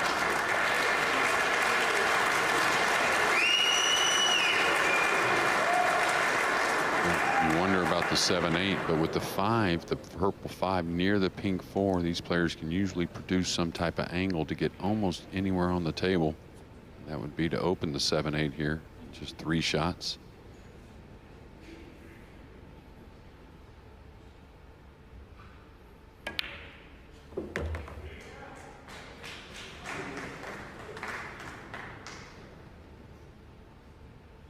Playing from the short side, a little above the purple 5, that would be left of the purple 5. Not the worst to come at the 7-8. Looks like he's going to ease it maybe, I don't know.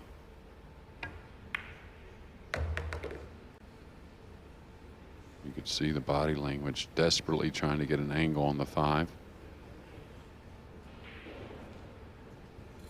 And he's got to hit it with a little speed to create cue ball movement, but this is one you want to feel like you're not crashing into the 7-8, just a nice controlled one. May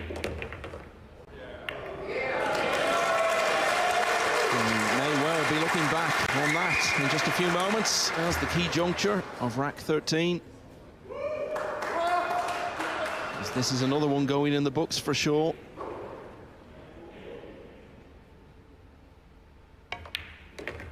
Maybe about 20 minutes ago, Shane van Boening was breaking with a 7-3 lead. Shaw had lost 4 in a row. But now he's going to be breaking with a chance to level the match. Well, this, one of the best shots we've seen.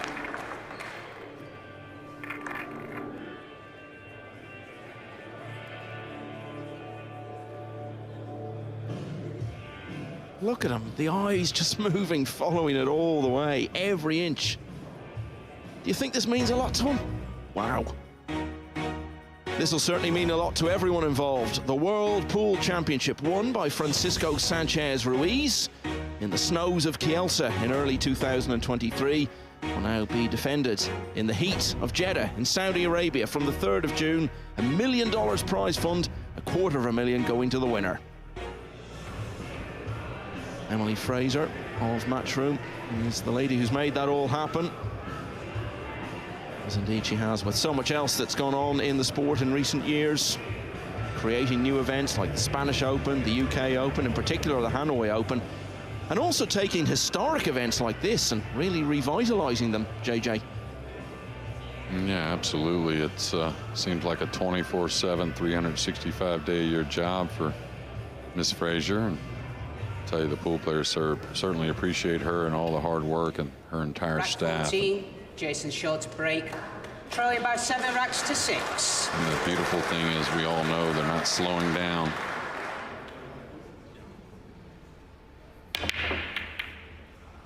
Yeah, the break's kind of been all over the place, especially in comparison to what we've seen in the previous 3 matches today. The one narrowly missing. Of course, Jason is one that will change sides quickly. Well, Shaw's had 7 breaks now in this match, and put it this way, he's been leaving the table more often than he's been staying at it after those breaks.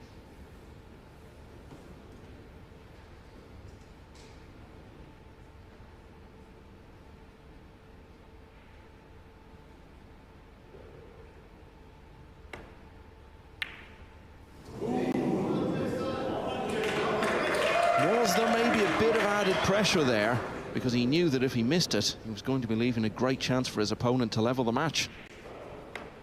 Yeah, I don't know if any thought like that went through his head. We'll never know, of course, but I think they're both amped up. I really think the crowd has been incredible today. I think they both see that if things go their way from previous matches, that you can put a lot of racks together. Like we talked about before, these two have had some scrappy matches in the past with words exchanged and whatnot, and big moments like the Mosconi. So, and to be fair, I mean, 35-year-old Jason Shaw and 40-year-old SVB is still two of the greatest in the world, but the game's getting younger, and they know their time is now.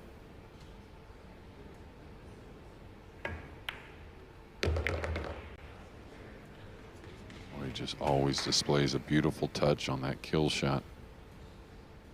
I like that little extra look there, even though he's not going to really change his mind. I think it'll just settle him on the pink a bit.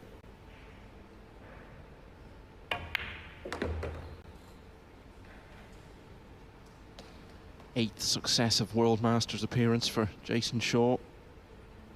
He has in the past been one rack away from winning it. Looking to get through to the semi-finals for the third time.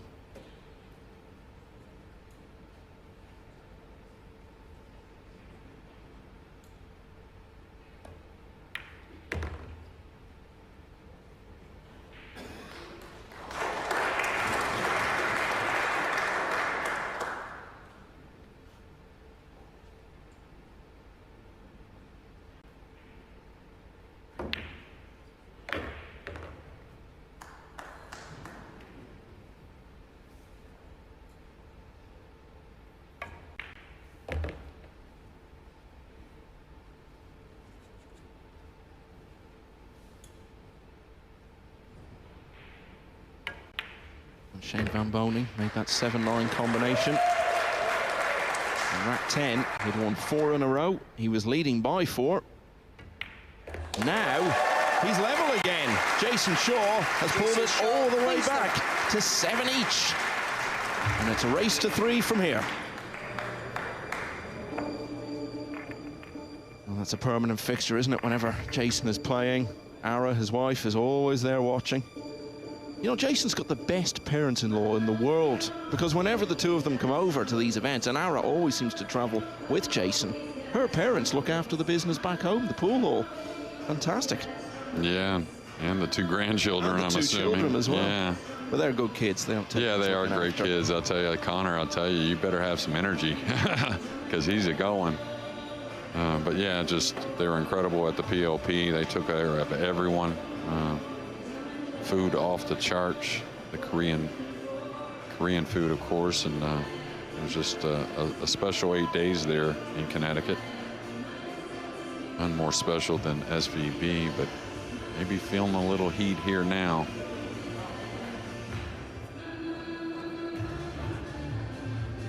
Well, we've been waiting all day for a close quarter-final. We hadn't had one prior to this. We had a couple of absolute landslides. At a margin of 10-1. Even the Filler Co match finished 10-4, and that was the closest we'd had prior to this one. At last, rack 15. It looks as though we're going Jason to get Shaw to break. The match is tied 7 racks a very each. tense climax. 7-all.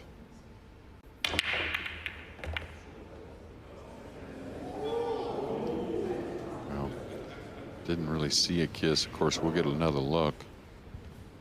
I was watching the one go down. Yeah, the cue ball did get a hair of a kiss on the 9, just maybe a quarter of the 9 ball. Probably didn't cost him really a pure shot on the 2, but almost cost him the cue ball.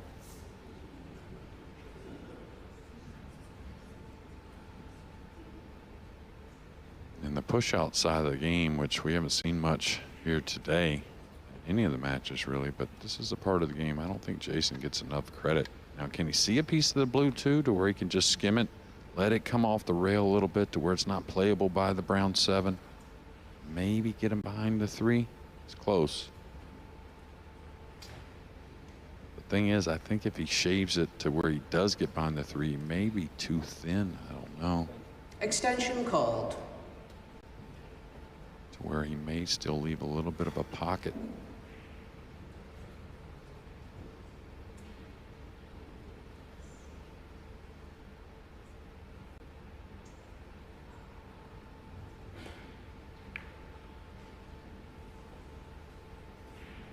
And I like that, really. I think ignoring the snooker was much more important than and maintaining and making sure the blue 2 did not have a makeable pocket, really. You got to force the safety here. Where's Shane going to go? Is he going to bank the 2 back down? Kind of where the cue ball's at now, maybe coming behind the 8 and the 5. That's on the lower right part of your table. It's all about speed control. A little firm with the cue ball. The thing is, you know, a lot of times you say, let's get it to the back rail, but at this level, especially with the pink there, the 6-9, you really need the snooker. Otherwise, probably going to leave Jason a pretty good return. Now, the problem for Jason is the cueing. Cue ball ended up over the 8.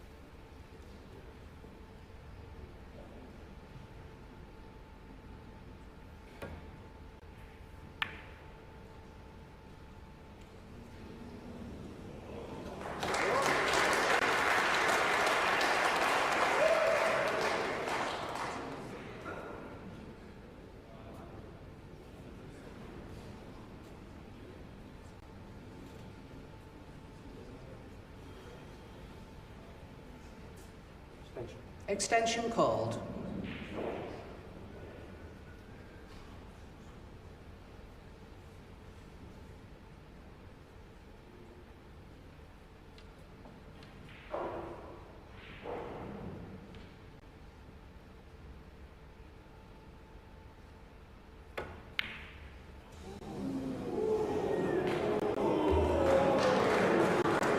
Wow. That's 7-all in a race to 10 quarterfinal. What a piece of fortune to enjoy.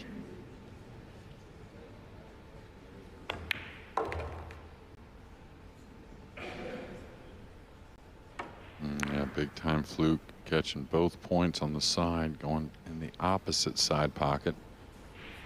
Like you said, the time of the fluke as well.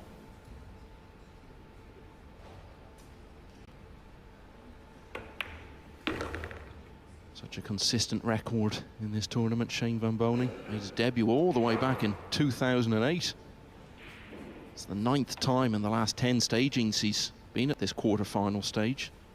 Of course, the only player ever to successfully defend this title.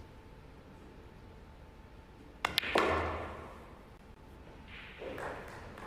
a few moments' time, he could be just a couple of racks away from getting through to the semis of the World Masters for a 6th time.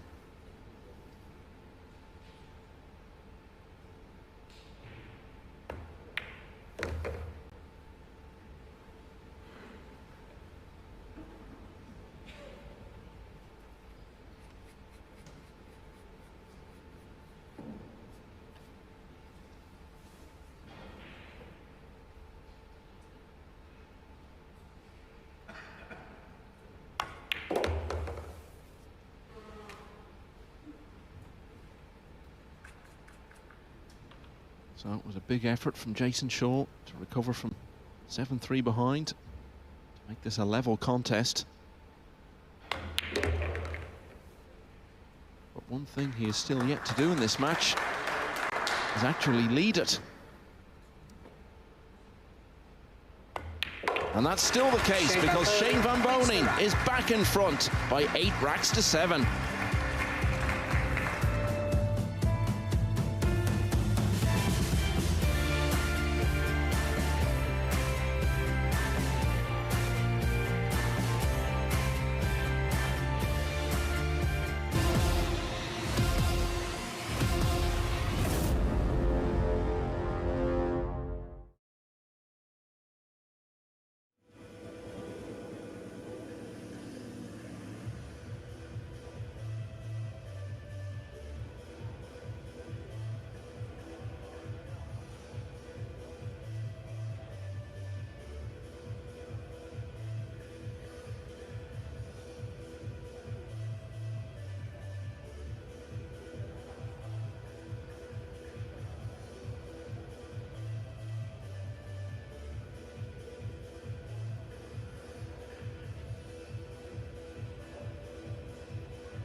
How big a moment could this turn out to be?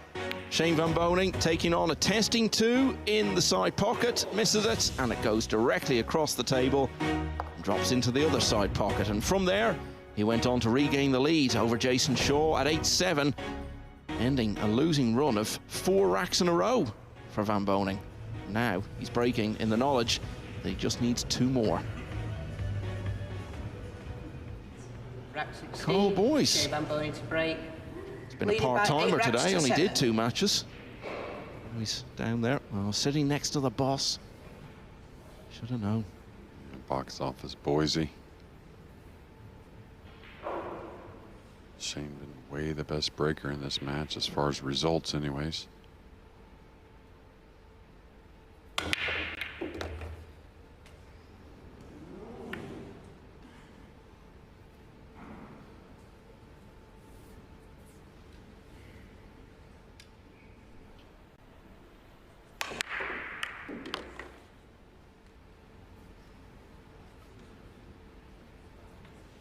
Okay, does he cut the 1 into the 8 here, trying to hold the yellow 1 where the 8 is, kind of replace that position, letting the cue ball come some 2 rails behind the 6. Green 6.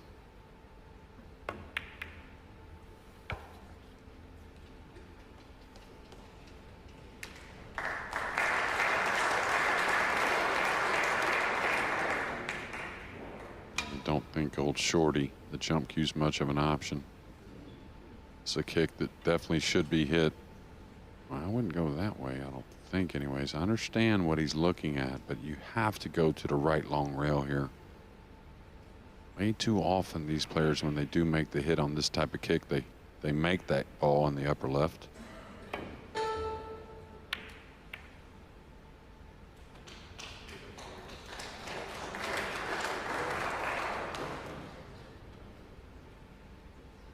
Missed a shot in that right middle, and I think this 1 does play by the brown 7. I think he's got to attack here.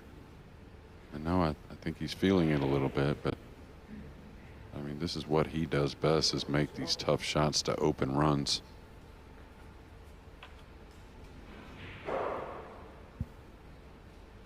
Extension called.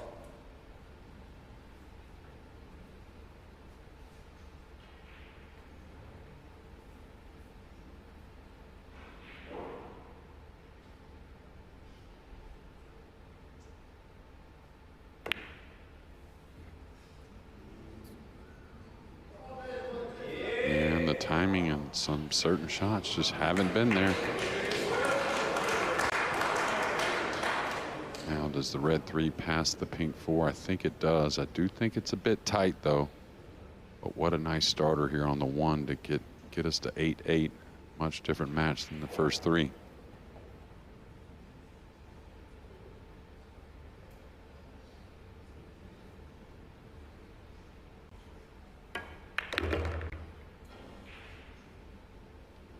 Just to say, as you might expect, the winner of this match will be playing in the second semi-final tomorrow against Fedor Gorst. Joshua Filler will be on first against the defending champion Ko Pin-Yi.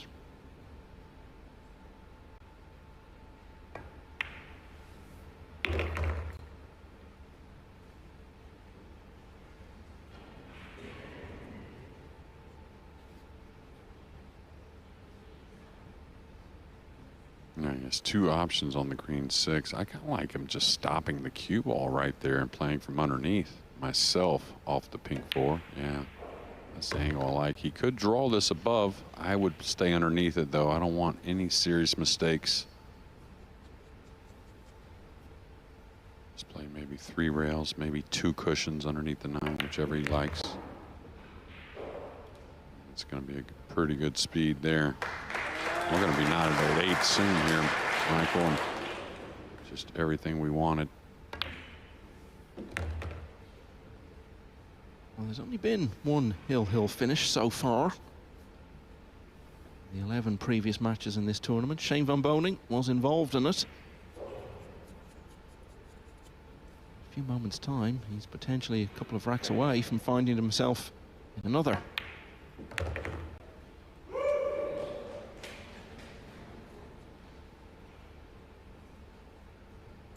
Level. Jason Shaw coming from behind at 2-all, at 3-all, at 7-all.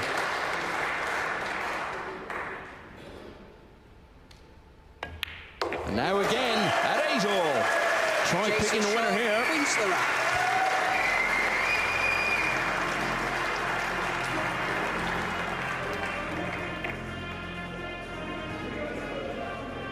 Well, we said earlier, they didn't want to see another runaway. They wanted to see a long match here, and that's exactly what they're getting, and it's been so intriguing.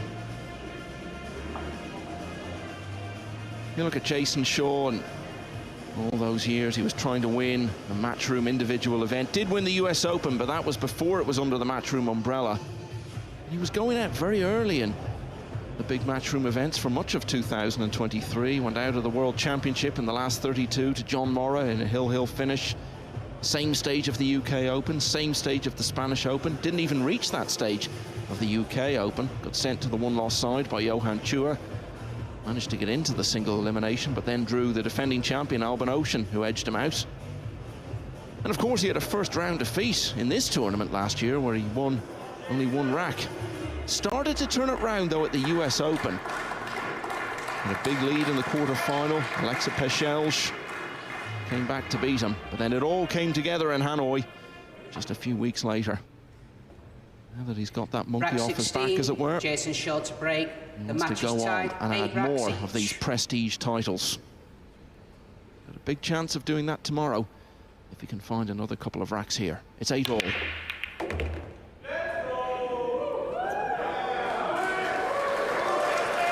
Well, the first real easy kind of opportunity after a nice break off. And you could hear the pink 4 hitting kind of simultaneously as the 1 hit the side. I tell you, looking for a lead here late. A lead that would get him to the hill. Fall a little straight here, maybe even a little off straight. And you can see a little grimace. Gonna work through it. It's been a little bloody at times for the two. It hasn't been perfect, but it sure has been fun. If he hits the 7, this could be problems. Big problems. So I'm gonna get to see why he's considered one of the best on the long pot.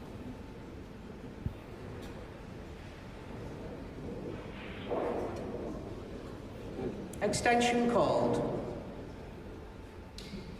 Yeah, the least surprising extension call of the day. He knows this is massive. Gets it right. More likely than not, it goes 9-8.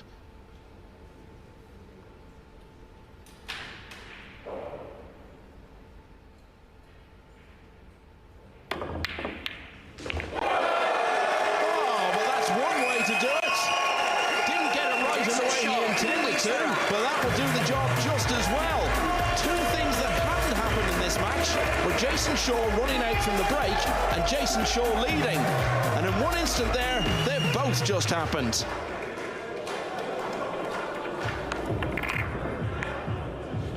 Well, what are the odds against that, JJ? Well, I tell you, to start the week, Di, our host, our lady on the screen, she asked me what to expect, and I think the unexpected was my answer, and we see it once again. Unbelievable. Well, he missed it by a long way. There was a huge amount of pace in it. And I'd love to have a speedometer on that 9-ball as it went into the side pocket. Absolutely flew in. And how is SVB feeling?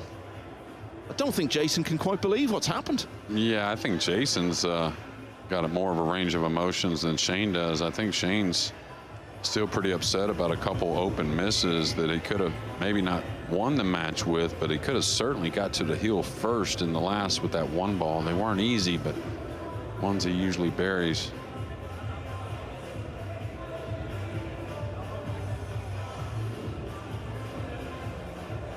Well, he came back from a much less promising position last night. 8-5 down, needed to win the last 4 racks against Kwang Kwok Wang and did it. Now he only needs to win the last 2. Will he have the chance to do anything about it?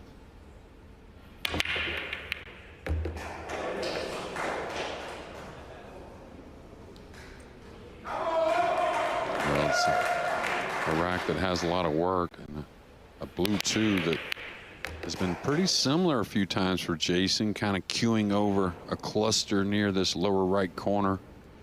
Maybe having to put some pace on it to get shape on the red 3 that's been in a similar position, but this blue 2 will tell us what's going to happen and who's going to probably be our final semifinalist.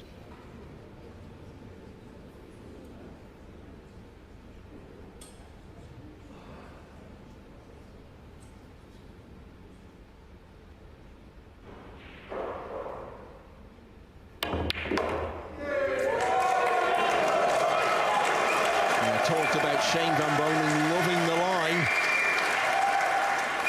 And it looks like Jason Shaw is relishing the imminent prospect of victory here.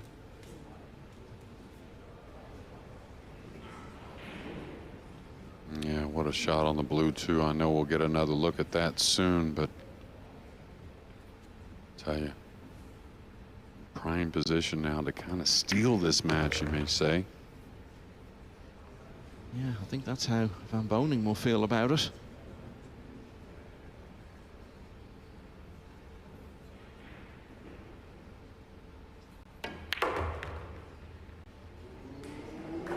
And dead straight is not what he wants, but he can handle it with the 7 near. He's going to come over and have a look where he wants the cue ball, since it is going to be near the rail. He may have to draw this back a pinch and take a little cut shot on the 7. He's thinking about going off the 9, going forward. That's okay as well. I may look at drawing it. It's just kind of like your preference. I just stayed there. So you're going to elevate here?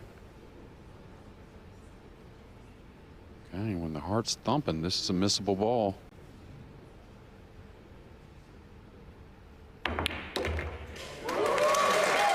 He's absolutely thumping them in now. Yeah, tell you what, 2 impressive wins from Fedor Gorst, but he's going to get his wish of eagle eye in that semifinal, and that's going to be box office kind of stuff.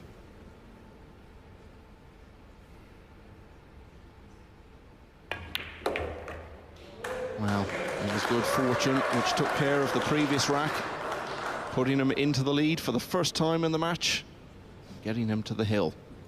This rack has been all quality.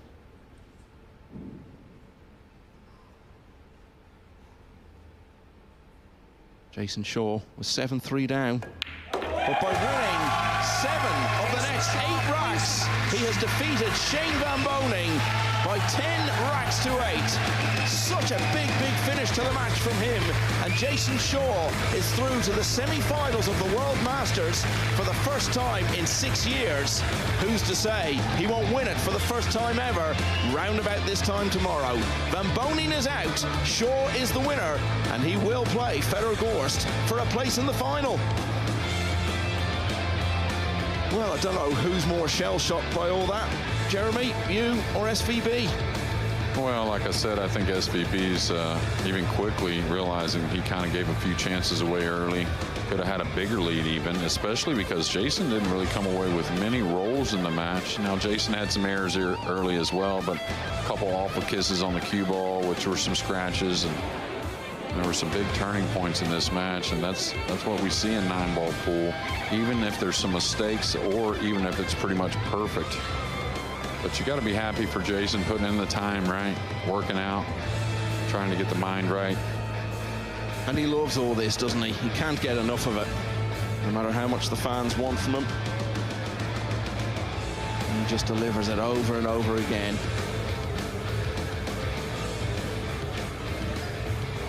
So we can see some numbers now relating to the match that we've just seen. A couple of breaking runs. Shaw's came right at the end. And the missed pots there, that's significant. Yeah, that's close to double digits. You may see that 2 or 3 times in SVB's career, or any of these great players. And I'll tell you, it was long pots were trouble. And maybe no coincidence, these players, of course, seeing all the emotions in the other matches, of course, big score lines, and them having to be the last match, nothing easy. The 3 fouls there in Shaw's column, they were the scratches from the break. They were holding him back for a lot of the match. He tried to build some momentum. But what an extraordinary moment that was, when it looked as though Van Boening was going to be getting back to the table in what turned out to be the penultimate rack. We get to the hill first, and then the 9 just flying into the side pocket. So Jason Shaw is through to the semi-finals. He's always got plenty to say for himself. Let's hear what he had to make of all that. Thank you very much, Michael. We are literally catching our breath. These two are having a good old natter about that. Jason, massive congratulations. How are you feeling right now? Sweating. Oh, you sweat? Yeah, it's actually boiling in here, but also that was just, honestly, got all our temperatures going that game. Yeah, it was just, you know, straight from the beginning, you know, I broke off and got kicked in off, and then... you were 7-3 down. Yeah, it just seemed like everything was running against me. He missed a few balls and kind of left me nothing. I scratched a couple of times, and I played one bad safety at 3-3. But other than that, you know, winter breaks, you always know you have a chance to come back. And even when I was 7-3 down, I knew if I could get a couple of games back to like 7-5, 7-6, maybe he might make a couple of mistakes, and he did make a mistake on the 6th ball. But yeah, just delighted to get over the line there in a super tough match. I love the passion. The celebrations as well. You've been signing signing autographs for all the fans here. I mean, you're through to the semi-final for the first time in 6 years. What does this mean? I don't know if it's 6 years, though. I was thinking about that. I think it's only like... Oh, I'm just going to get confirmation, hopefully. I think it was only like 4, because we missed a year for COVID, right? Oh, fair enough. Okay, you're through to the semis. It's a pretty big deal. We'll be in the middle. Listen, I'm just delighted to get through. You know, it's always a tough match against Shane. And we always seem to have good battles. There's always going to be a loser, but I'm glad I'm not the loser this time. What I will say is at 7-5, remember the rack he pulled out? He pulled out a tremendous finish at 7-5 down. Remember that one? Yes, actually, the security guard said to me when I had the little break, he said that last out was unbelievable. Yeah, that was unbelievable. But listen, I've known Jason a long time. Oh, you know, over the events, he's coming up to me saying, "Oh, he's having a bit of luck. I'm not having any luck." He's not going to say that now, because at 8-all, that was a massive fluke on the 9. But he hung in. He dug in. That's what you got to do at Nineball. Sometimes it goes your way, sometimes it doesn't. But you know, when you look at out of the 10 racks, you know, he's won. He's played some beautiful outs in that match. Yeah. What are the emotions like? How do you compose yourself? When you're down, you know, to be honest with you, if I'm being completely honest, at the start of the match, yeah, I felt okay, but I didn't feel like really settled in the match. I felt a little bit edgy on the cue. Right. Maybe more adrenaline than nerves. Yeah. But like I said, once I'm down, sometimes you can, or anybody's down, you can just go out there and try and play your game and forget about it, knowing that, you know, you're already down, a couple more mistakes, you get beat. But if things start going your way, you can turn the match around, and that's what happened. Yeah, you can go out and be aggressive. Let's have a look at a couple of your highlights from the game. Talk us through this. Yeah, this shot, actually, I was practicing this over there yesterday for like 30 minutes, this draw shot, and I must have missed it like 15 times. And you got it though. Yeah, and I got it. I got a little flick off the 7, but still a good out. This full rack was a very good out. But yeah, like I said, there was a lot of racks in there that were tough, and I managed to kind of, you know, get through the racks and get out and put a little bit of pressure on them. Yeah, nice bank shot there, where, you know, if you miss it, you've probably lost the rack as well. Yeah, and then the 7 ball wasn't easy either, you know. There was a lot of good shots in that rack, but like you said, one of them don't go in, and there's probably game over. Well, that's the thing, you know, obviously, you know, you look at the flukes or you look at the break shots, but, you know, running the table at Nineball, there's a lot of tricky shots, and unless you play at a high level or you understand it, I don't think you really understand it. No, I mean, tactically, you really capitalised on the misses, but tomorrow is a whole new kettle of fish. You're playing Fedor Gorst. How are you feeling about that? I'm actually pumped for that match. I heard him talking earlier saying that he wants to play me. Did you hear that? He said he wants you. So I'm so glad you did. He said that in Hanoi, and I think I beat him there, so hopefully there's another one coming this time. Yeah, just confirmation that you won the Hanoi Open title in October. What did that mean to you, beating him? Well, you know, not just him, the whole field. The whole it was field. massive. I played unbelievable that tournament, but you know, down to from the quarters, I had really tough matches.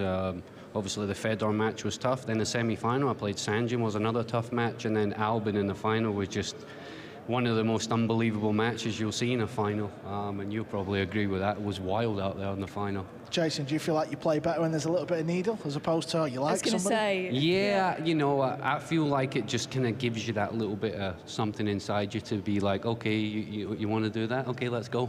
Yeah. You know, Is there going to be a 2-hour swim in the morning? Well, I actually had like a 40-minute swim this morning, but there was about 1 million kids splashed all over me, so I left. So I don't think I'll be going back tomorrow. Oh, well, Carl did his swim this morning, but rest up, you've got a big... I'm joking. Did you do your run, your 5K? Yeah, I did a run. He did, yeah. Straight to the breakfast. Oh, I like your answer. I do. I love the fact that you're exercising, feeling good. It makes you feel good around the table. You really did dominate in those final few racks. Well done. You through to the semis. And I think are you going to be cheering them on tomorrow? Yes, you've got a lot. Come on. Good stuff. Yeah, we've had a brilliant crowd in here tonight, and a lot of them have been supporting you. Thanks so much. Go and rest, Jason. These are confirmation of the results. Thank you. So, going back to this afternoon's session, Joshua Filler, the German man, is through to the semi-final. He overcame Ko Ping-chung. His brother Ko Ping-yi was victorious.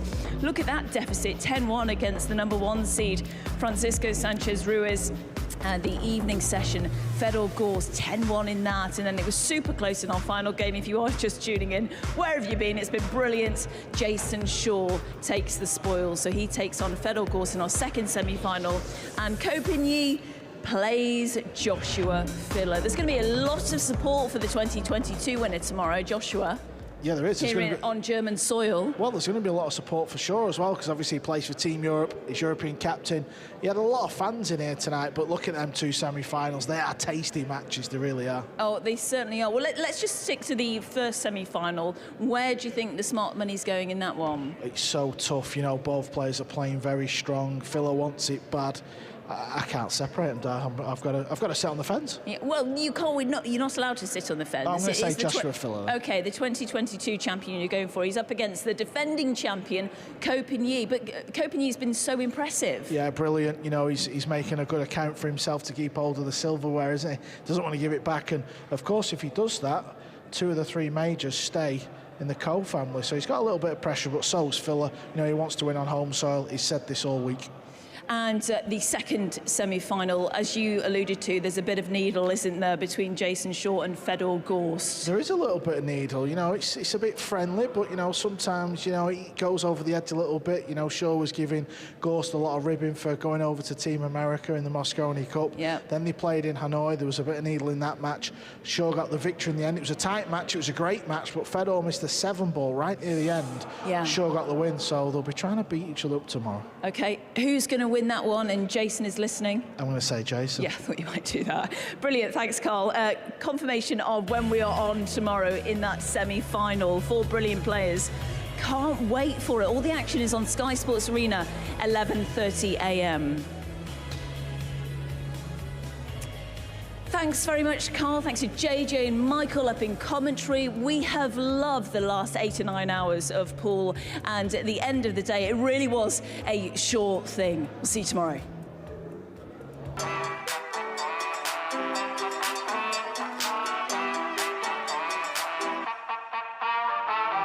So good, you really couldn't stop now.